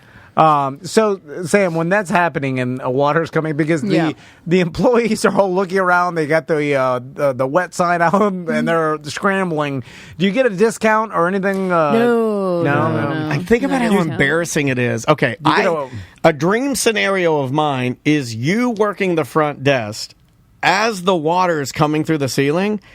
Because I feel like you would feel uncomfortable as a Holiday Inn employee or whatever if you are having to explain why your entire building is in shambles, right? Well, I don't feel like you would be good at that. I feel like you'd be very uncomfortable, and that would embarrass you. I'm pretty sure the next day when we were checking out that we did see the owner, because there was a gentleman that looked Armenian with a bunch of rings getting on the elevator with us, and he's like, how did you guys enjoy your stay? And we're like, secret shopper. It was fine. Yeah, it secret was good. shopper. Thank you, my friend. This place is a shithole. Oh, don't hurt his feelings. Did they tell you if it was like a burst pipe or somebody with a tub or whatever? I believe it was a malfunction with the sprinkler system. Oh, that's good. Because then you die in a fire too. With all the punk rockers throwing their cigarettes on the carpet. The same reason I never complain to employees is because I think that they're like me, and I'll explain. In the fact that if I could give, like if I work for Holiday Inn or like any of the corporations I work for, I'll give any customer anything within my ability, just so they leave me alone, right? So if they request a free night stay and I can then do that easily, you'll make it happen. I will give it. If I have to fill out a voucher, whatever it is that you want, I'll give to you. Whatever it takes. But if I cannot do that, then you complaining to me is pointless. And this is how we can tell you've never worked a customer service job one fucking day of your life. Because if you do that to the first asshole that walks up, you have to do it to every fucking asshole that walks up. He's not for wrong. the entirety of the rest of the time. No, you have to make it as hard as possible. You have to jump through a couple of hoops, and then you get your shit. So that's why I don't ever complain, because I imagine, they can't give me free anything because their bosses have told them, don't give these people free anything. Mm-hmm. So I know that by complaining to them, they don't give a shit. It's not they're not Mr. N. They're just employees of this place. Holiday Inn. Also, I assume that they hate their job and they hate their company just as much as I do. All the employees were super nice. Like I don't want to shit on them, but that place was a nightmare. Yeah, like everybody behind a desk in a customer service scenario has something they can do. It's just a little bit hard. Yeah. It's just a little bit hard, and they don't want to do it. So there's two ways. You can either make friends with them and convince them that you're nice enough to get it, or make yourself a big enough pain in the ass they just want you to go the fuck away. It's the only two ways to go about it. I have gotten really good at the non-pain in the ass one recently. Like, it's a better way to go. But I'm not going to say that I've been doing that for longer than 2 years. You know what I mean? Like, seriously, maybe even during COVID, because everybody was so fucking angry that, like, when I would go places, I would make it a point to, like, be extra nice because I realized that person was put through the mill. Absolutely. I kind of did it during Halloween. This isn't on Dump 'Em Out, but just to pivot a touch. Like, I think that if you are not inebriated and you are giving out candy, that it is your duty to call out every obscure child's Halloween costume that you recognize because you can make their night. I'll give you a for instance. I had the kid walk by. He had a Sub-Zero. He must have been told he was a ninja 1,000 times, right? I knew it was Sub-Zero from Mortal Kombat, so I said, hey, that's a great Sub-Zero. Oh, my God. He turned around. I thought he was going to cry. We had a moment. So my point is that, you just, just be nice. Can you guess what my kids went as Halloween for this year? Okay. I literally have no idea. My oldest is out of the house. I don't know, he probably went to some fucking rave or something. Okay. I have no Fun. Sounds more fun than me. The middle kid still lives with us. He's in college, but he still lives with us. And he asked me for $20 to go to the fucking Halloween supply store or whatever. Came home. It was a standard like package costume. I forget what was on the package, but what it consisted of was a hat and like a gun vest, like a hunting vest type of situation. And they both had a patch on them that said masturbator. Oh, no. Oh, okay. Yeah. And then, so my kid wore that to a party, and then my youngest kid came home on Halloween, and we were like, it's Halloween, right? And he's like, what? Oh, I love that. That's like you. He forgot. He did. Junior Tom. He had plans with his friends. He just forgot it was fucking Halloween. So he was like, what can I do? He ended up with the masturbator costume, too. So double masturbator. Both my kids went as masturbators. I love it. And boy, if you want to make my wife uncomfortable, just call my kids masturbators in front of her. I'm glad you reminded me to make my daily spirit Halloween meme. Because I've been doing that, putting it out there. People love it. People love it. They do love it. Oh, my God. Please stop doing it after Halloween. I'm going to do I it. still see them. Oh, yeah. What if I did it every day until next year? Just to punish everybody. That's what I did with Die Hard that one year. Yeah. I know. I've never seen a meme get more fucked out quicker than that. Oh, just wait. We're only getting faster, Tom. We're only getting faster with the amount we hate memes. Although it seems like this one they made available for like the masses more. Like I guess it was like some kind of generator. Yeah, it was a generator. It was a step too hard for other memes, but they made this generator like easy for the dumb dads out there. They're like, I'll make one. How do I make one of them spirit things? I want to be cool on the internet. And then I like when you go through the effort of making one, but it isn't funny or insulting at all to anybody. David Jolly. Yes, did you see his? I love the guy. He's funny. The worst spirit meme ever. I saw one that one lady up. did that was just her face, and it said Rhonda. No, seriously. And then it said what the costume includes. It says woman, loving, and then at the last thing it was like kind. And I'm like, well, why'd you do it, Rhonda? Why'd you even just wanted to be included? So David she Jolly's just wanted costume. to be fucking included, dude. And I wanted to hate on it so hard, and I couldn't because it was too sweet. David Jolly's costume says it includes a seductive smile, a beautiful soul, many secret admirers, minor issue, too hot to handle. Yeah, see, that's like the one I got. It was just all. Hold on, Jolly. You're a professional comedian. You didn't. Unless it's so brilliant that he didn't. You know what I'm saying? Like, if it's that, it's great. Yeah. I have to think of that. That's what it means. Were there multiple generators being made by people? It's the same game. You could generate it more times if you want to have a different. Right, but I mean, like, there were probably more than one generator because everybody likes to get on these things, right? Like, when something like this happens and one of them happens, then, you'll see a bunch of copycats. You see it on YouTube all the time.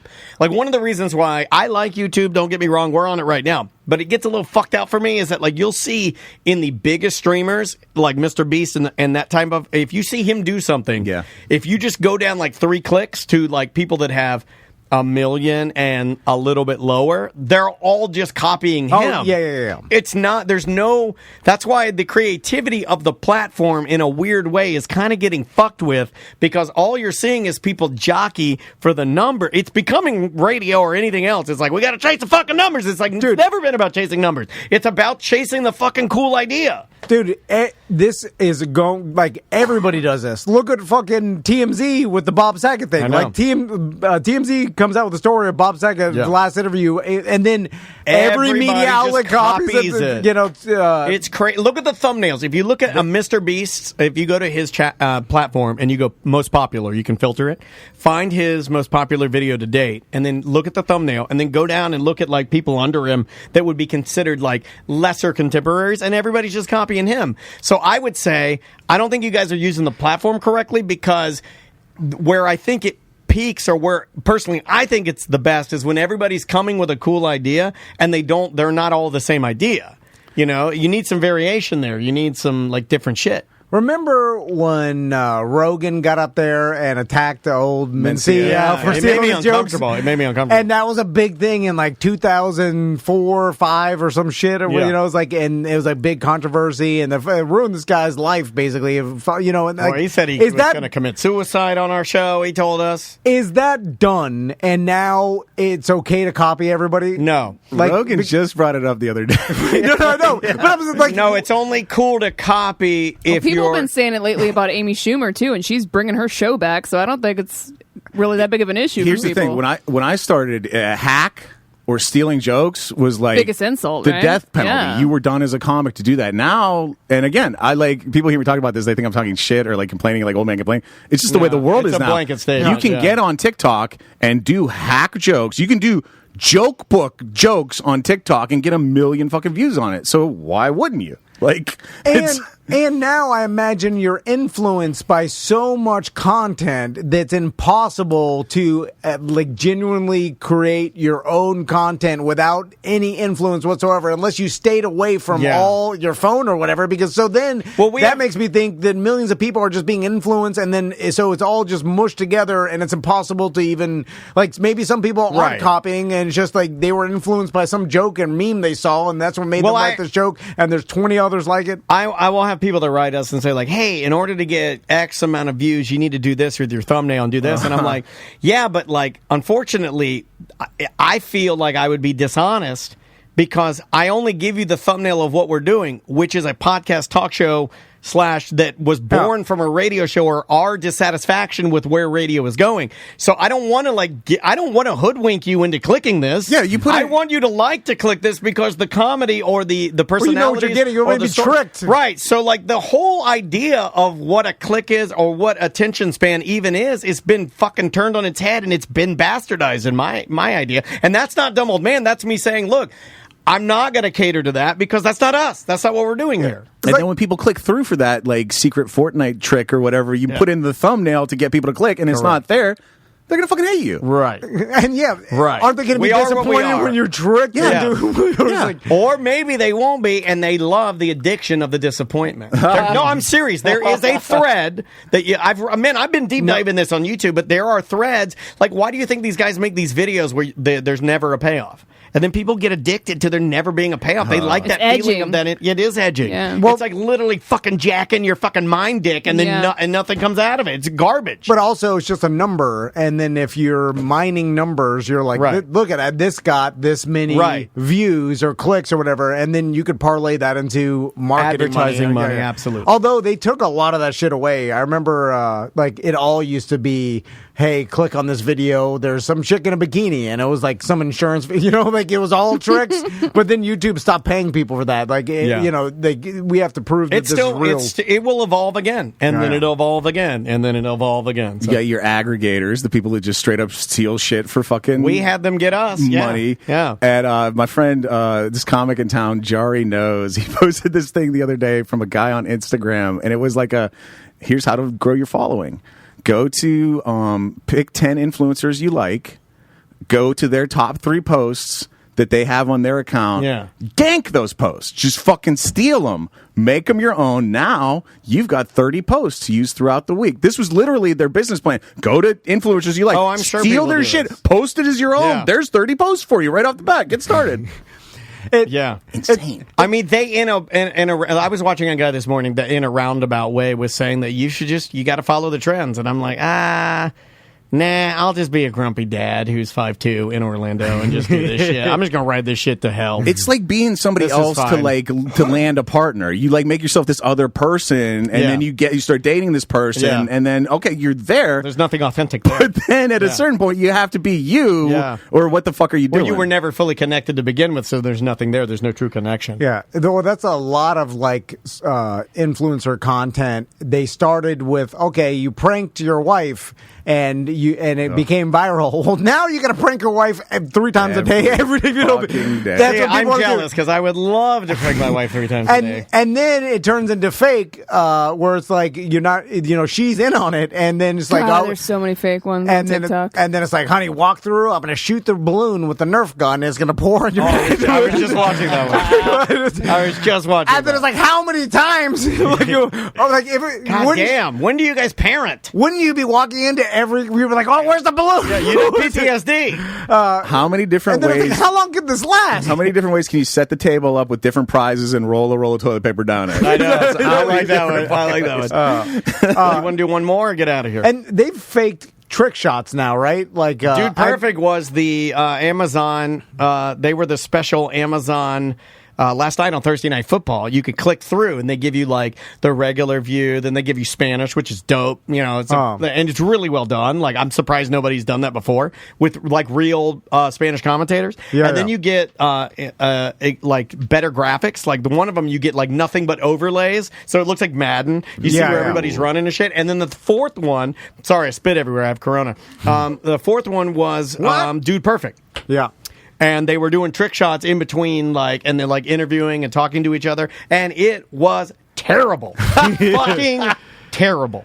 Well, those guys have no business on Thursday Night Football. You're just not good at it. Your skits were bad. Not good. Their hardcore fans watched it, and that's the thing. Was it's just bad. It's just going to be diluted. Praise down. God, they're very Christian. It's going to be diluted down to you could watch your favorite goth celebrity talk about Thursday Night Football. If you like, I'll be able to watch people that are bad. It's like, I want to watch this game with like some prisoner or something. You'll be able to watch anything. All my kid watches is people watching basketball.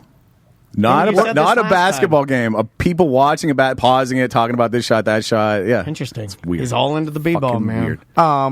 Let's end with the what happened with these girls in front of your house in Dansby. This is like the greatest thing that's ever happened to me. I come home yesterday. Andrea's on a meeting call. And a lot of times she's taking these huge meetings and she has to run the meeting with her new job. Mm-hmm. So it's like her meeting. So she's the person and she's got all the different people that she's working with, and she'll be like, "Hey, Eric." That's what I love, running up and grabbing my wife's tits. I harass her during those meetings. I can. Jesus Christ, you're all terrible. First of all, Andrea has no tits, and there's nothing to grab.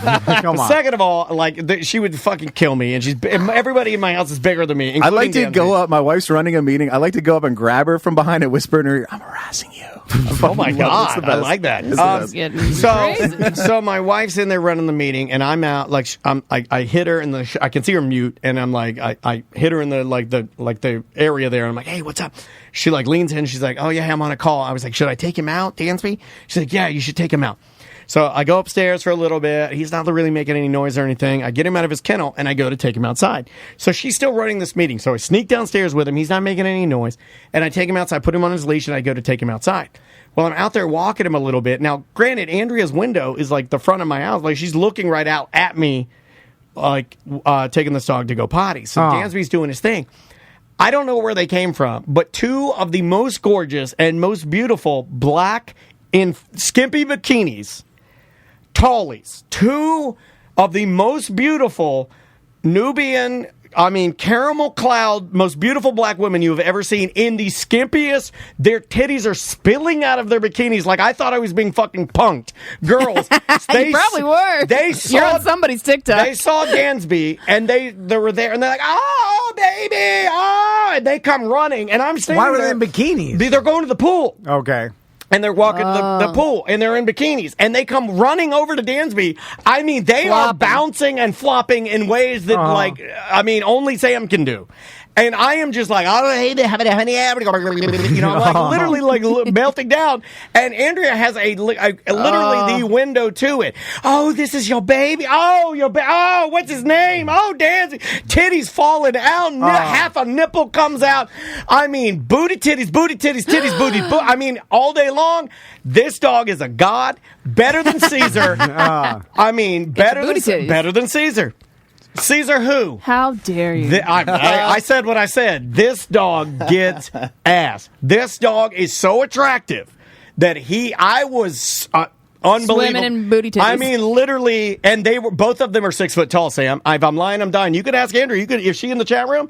I know she's probably on a call, but like she watched the whole thing, and then she opens the door and is like, "What was that?" And I was like, those are neighbors, I guess, going to the pool, and they like your dog, and they happen to be 2 6 foot tall, beautiful black women that decided to wear their bikinis to the pool with limited clothing and coverage. So let me ask you, did you make a note of the time so you can walk Caesar? Right. You goddamn right I did. I know exactly what time. Here's the 3:14 scenario. There you go. Okay, so the cliche of having the puppy and it works. Attracting good-looking women 100% works. Works. Now, but follow me here. Is that a benefit to you in any way? Okay, to the owner of the puppy? It is, and I'll tell you why. Because when they started asking, they said, "What kind of dog is he?" Dude, had this been me, a little more trim, a little tighter, a little single, you know I like to chirp, and you know I have fun chirping. It's the ultimate gateway. I had it. All I had to do, y'all going to the pool? Oh, man. Well, I mean, I'll meet you there. Do you mind if me and Dansby tag along? It's easier to watch him if I got other people around. Man, come on. And so a couple of drinks. I don't know. I'm getting a nod from Rob. What's the hardest part about talking to a girl? Getting started. He's right. It works. I'm telling you, if Sam had this dog, and for men, it would work. Same shit.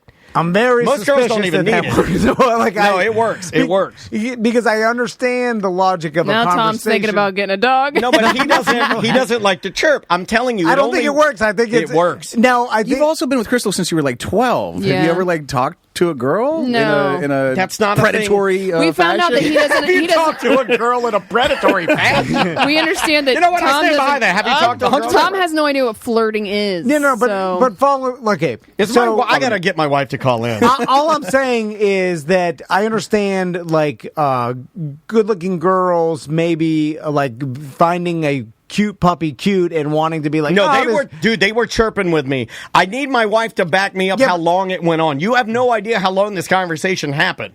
It was longer than it should have with two girls with their titties falling out. Yeah, but and I'm not saying this about you, but I can imagine like me as a hot girl, like, oh, cute puppy, look at this puppy, and like this does not change the fact that you are disgusting. Yeah, no. You didn't say that about me. No, I'm just saying, like, no, it was a gateway. Does this make the owner better? It wasn't the vibe at all. No, the vibe was flirtatious. I'm telling you right now, the verb was the vibe. Because I feel verb, like they just like the puppy, and it does not change the owner one bit. Correct. You're right. The puppy is not a guaranteed ticket to sex. No. But it is your in to spit your game. Yeah. This now you have a chance. Before, these ladies are just walking on the sidewalk. Fat Dan's up on his porch. He has no dog. They don't make eye contact with him. No. They don't fucking talk to him. They're like, look at the this dog. paper. They go up there like, hey, what about the dog? And then you have a chance. Yeah. It's like a lottery ticket. All it is hope.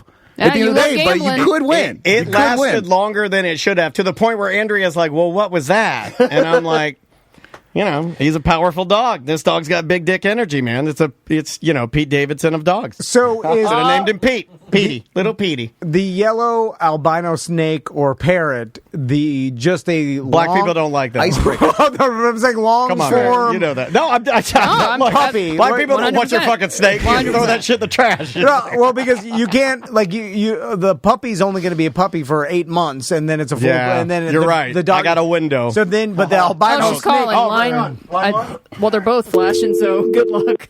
I got her. 50-50. Hey, babe, can you hear me? I can. They Can don't you hear me? I don't think Tom believes me that those 2 6-foot-tall, gorgeous black women with their titties spilling out of their bikinos were. They loved me and Dansby. They like the little guys. Well, now you're adding yourself. I think they just love. No, I think they love me too. I don't think they love you. I'm confident. I'm confident like you. I'm like that's. I was hearing, like, I was trying to run a meeting, and I kept hearing, like, high-pitched shrill outside, because I'm in your old studio, so I can look right outside. Yeah. And all I see are 2 Titties. beautiful They're women, like, leaning down, just fawning all over this dog, and Daniel's chirping it up. I was hitting it. I was giving it. Was I not giving it the? I mean, I chirped you, right? I mean, was I not giving it the full court chirp? You were giving it the full chirp. I mean, this dog makes you chirp to people. Yeah, I was literally, if I had been single, I would have been having a caramel threesome. I'm telling you, I'm confident about that. I'm confident. I've slept with a lot of women, Tom. I just feel like if I gave these 2 women a survey, and on the survey it said, would you rather this puppy just be wandering around without the trollman? The trollman that's chasing you. There's an old white troll chasing you to the pool. I just feel like they would check yes. I would rather this be a troll-free experience, or whoever owned the dog. I'd rather just the dog be there because that's all I cared about. Have the dog. I just cared about the dog and nothing else. You forget Daniel's turning into his father, and his father was a charmer. He was. So Dad had Daniel is going to charm people. I was charming these ladies. I could feel it. I was lucky charming these ladies with my little person powers. I was getting them. I felt like my magic was back, and I feel like you want to take it away because you don't understand it. But I felt like my confidence. He's jealous of the puppy. I think he's jealous. I mean, like, was I not confident? I promise you. Andrea, when I came inside, was I not confident and I was horny and... Yep. I'm skeptical. I feel like the puppy is not... But I didn't know it was going to get the black girls, and that's what I've wanted. You know what I mean? Like, it's like, oh my God. I was like, if I'd have known. Because then later on that night, I took the puppy out, and this nice couple...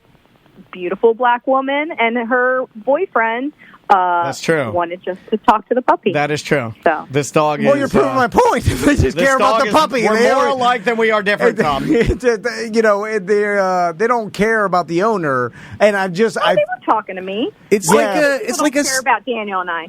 It's a sales lead, Tom. You still have to close the sale, but without the lead, you're never making that call to begin with.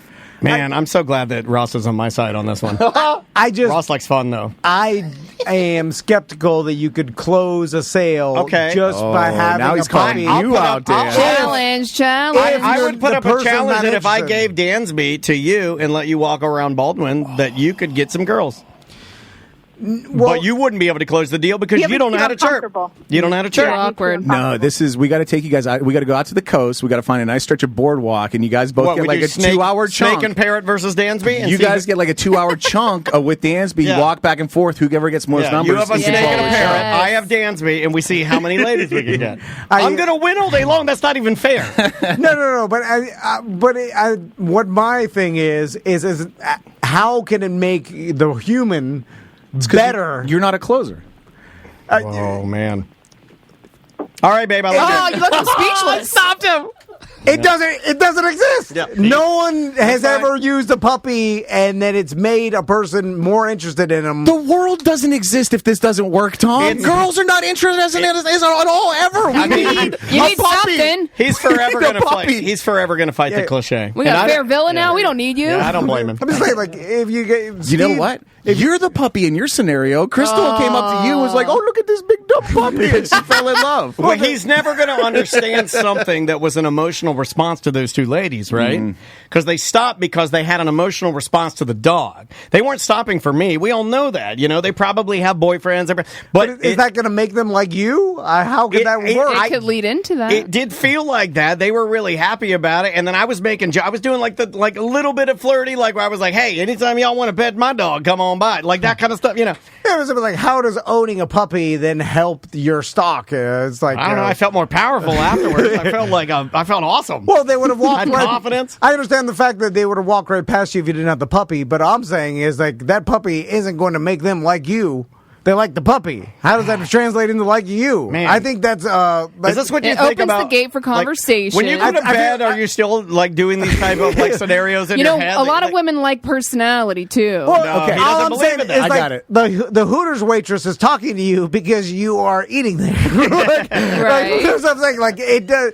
It's just what they do. Well, they Like, have to because it's their job. These ladies did not have to stop. That's true. and talk They to didn't have to Dan. stop. But they're talking to you because of your puppy, and it's not going to make them ever like you. I can explain it to you white trash enough time. I got Okay. it. Here I we got go. it. It's and this is Florida. This is it. Okay. It's the condo pitch. Dansby is the free 25-inch TV. Okay. Okay. You're going to this place because you want a free 25-inch TV. You have no fucking interest in buying a condo at all, ever. In fact, you're opposed to it. Yes. You don't want a condo. No. You're just going to get your fucking TV. Yes. But a certain amount of people are going to come in, get their TV, and sit there for the 2-hour seminar, Yeah. and they're going to buy a fucking condo, It's 'cause whether somebody they want wins to them or over. not. They didn't want to coming in. They don't want the condo Yeah. at all, but they sit there and they listen to the spiel. They listen to the There's pitch, a low and- percentage, but it happens. and So they it's get a trap. sold on it. Yes. I knew I could explain it to you. Okay, I get the trap. It's the old white troll trap. Everyone knows. How do you? It's the bait under the box. Tiny white trolls have been capturing Yes. beautiful black women using the troll trap Gotcha. for decades. And Dan is the stick on a string. Why didn't you say troll trap to begin with? Get that. All right, let's get out of here. Sam, you Hold gotta- on, I got a breaking news. What? Oh, Castleberry, did Russia nuke Ukraine? Free T-shirts. Email Tom. Castleberry Trash is picking up your debris. Who said that? Your wife. Oh. She's taking a video of it just to post on Facebook. She's so happy. Oh my God, that's what trash people do. They're like, they're getting our trash. Film it. She said it's a beautiful day in the Oh, neighborhood. it's Castleberry Christmas. Castleberry Christmas. Sam, do we have semantics this weekend? No. We have one from last week where we recorded live from Fest. Live from Fest. But we will be doing a new, you heard about this one. We're going to do it on Twitch this upcoming Tuesday, I think around 7 p.m. So follow us on Twitch, twitch.tv/semanticsmedia. Awesome. Ross, is there a Tots with Ross? Check out the Orlando Talk Show with me, Ross McCoy, your favorite podcast device. It's always good. I want to tell you guys a couple shows I got coming up. Oh, nice. Yeah. There's this guy, Ike Rafferty, in town now. He's running a new little roast battle called the Weenie Roast. You follow them on Instagram. I think they just put up the first roast I did with them. It's really good. And then on the 15th of this month, it's a Tuesday at Grumpy's. I'll be in another Weenie roast battle there. Shit Sandwich this Saturday. Come see that. It will be the last shit sandwich under the current ownership of the Bull and Bush, far as I am aware. Wow. And we'll see what happens in the future. All And then if you're in Fort Myers, I'm going to do a show in Fort Myers the 26th this month. So if maybe I'll find some stickers or something. I'll bring some stickers with Yeah, me. If you also guys are let us know scumbags. so we can put that on social and help our listeners out Looks like there. I'll be in a Friday before that. So we'll see. Cool. The 26th, if you're in Fort Myers, come see me in John Charles Ragland. Our Bad at Business Beer Fest, November 19th, and Sofa and Suds the next day, November 20th. The Beer Fest is free. All you have to do, I would suggest getting there around noon when we start giving out the sample cups. Yeah. As long as you're 21, you can get a sample cup. Chill out. Go to Sellers City. Go Bring to an West ID End. though. Bring like a real ID. Like don't fuck around with it because like they're probably not going to fuck around with it. So just bring a nice ID. Is Dansby going? You know what? You can bring your dog. I think he will be. We've been told by our vet that he has one more set of shots before we should start taking him out places. But yeah, Especially Sanford. He probably will. Especially Sanford. He probably will. Yeah, he's a good boy. You can see him, and I urge all beautiful Wear your women who bikinis. come see my dog. Please. Beer starts pouring at 2, and then the next day we got the Sanford Sofa races. So it's the Purge weekend. Indeed. Remember, And don't forget to go to tomanddangiveback.com if you want to bid on the Air T&D for that weekend. Yeah. The proceeds go to charity. Yeah, 100% of the proceeds go to charity. Don't forget that we have those T&D reusable grocery bags on there. You get a 4-pack for $15, and that's kind of what we're trying to get If I rid see of. you with one of those and 12 items and the 10 items or less lane, I'm fucking stealing it. Yeah, you should. And Hollerbox Novemberfest is starting tonight, going on all weekend. Novemberfest starts tonight at 5, I believe. Yeah, and you can check out everything on hollobox.com for all the stuff that's going on in the Hollow Block, because they got 3 stages. So, all right, guys, we will see you on Monday. Well, wait a minute. I can't publish that. It's mediocre.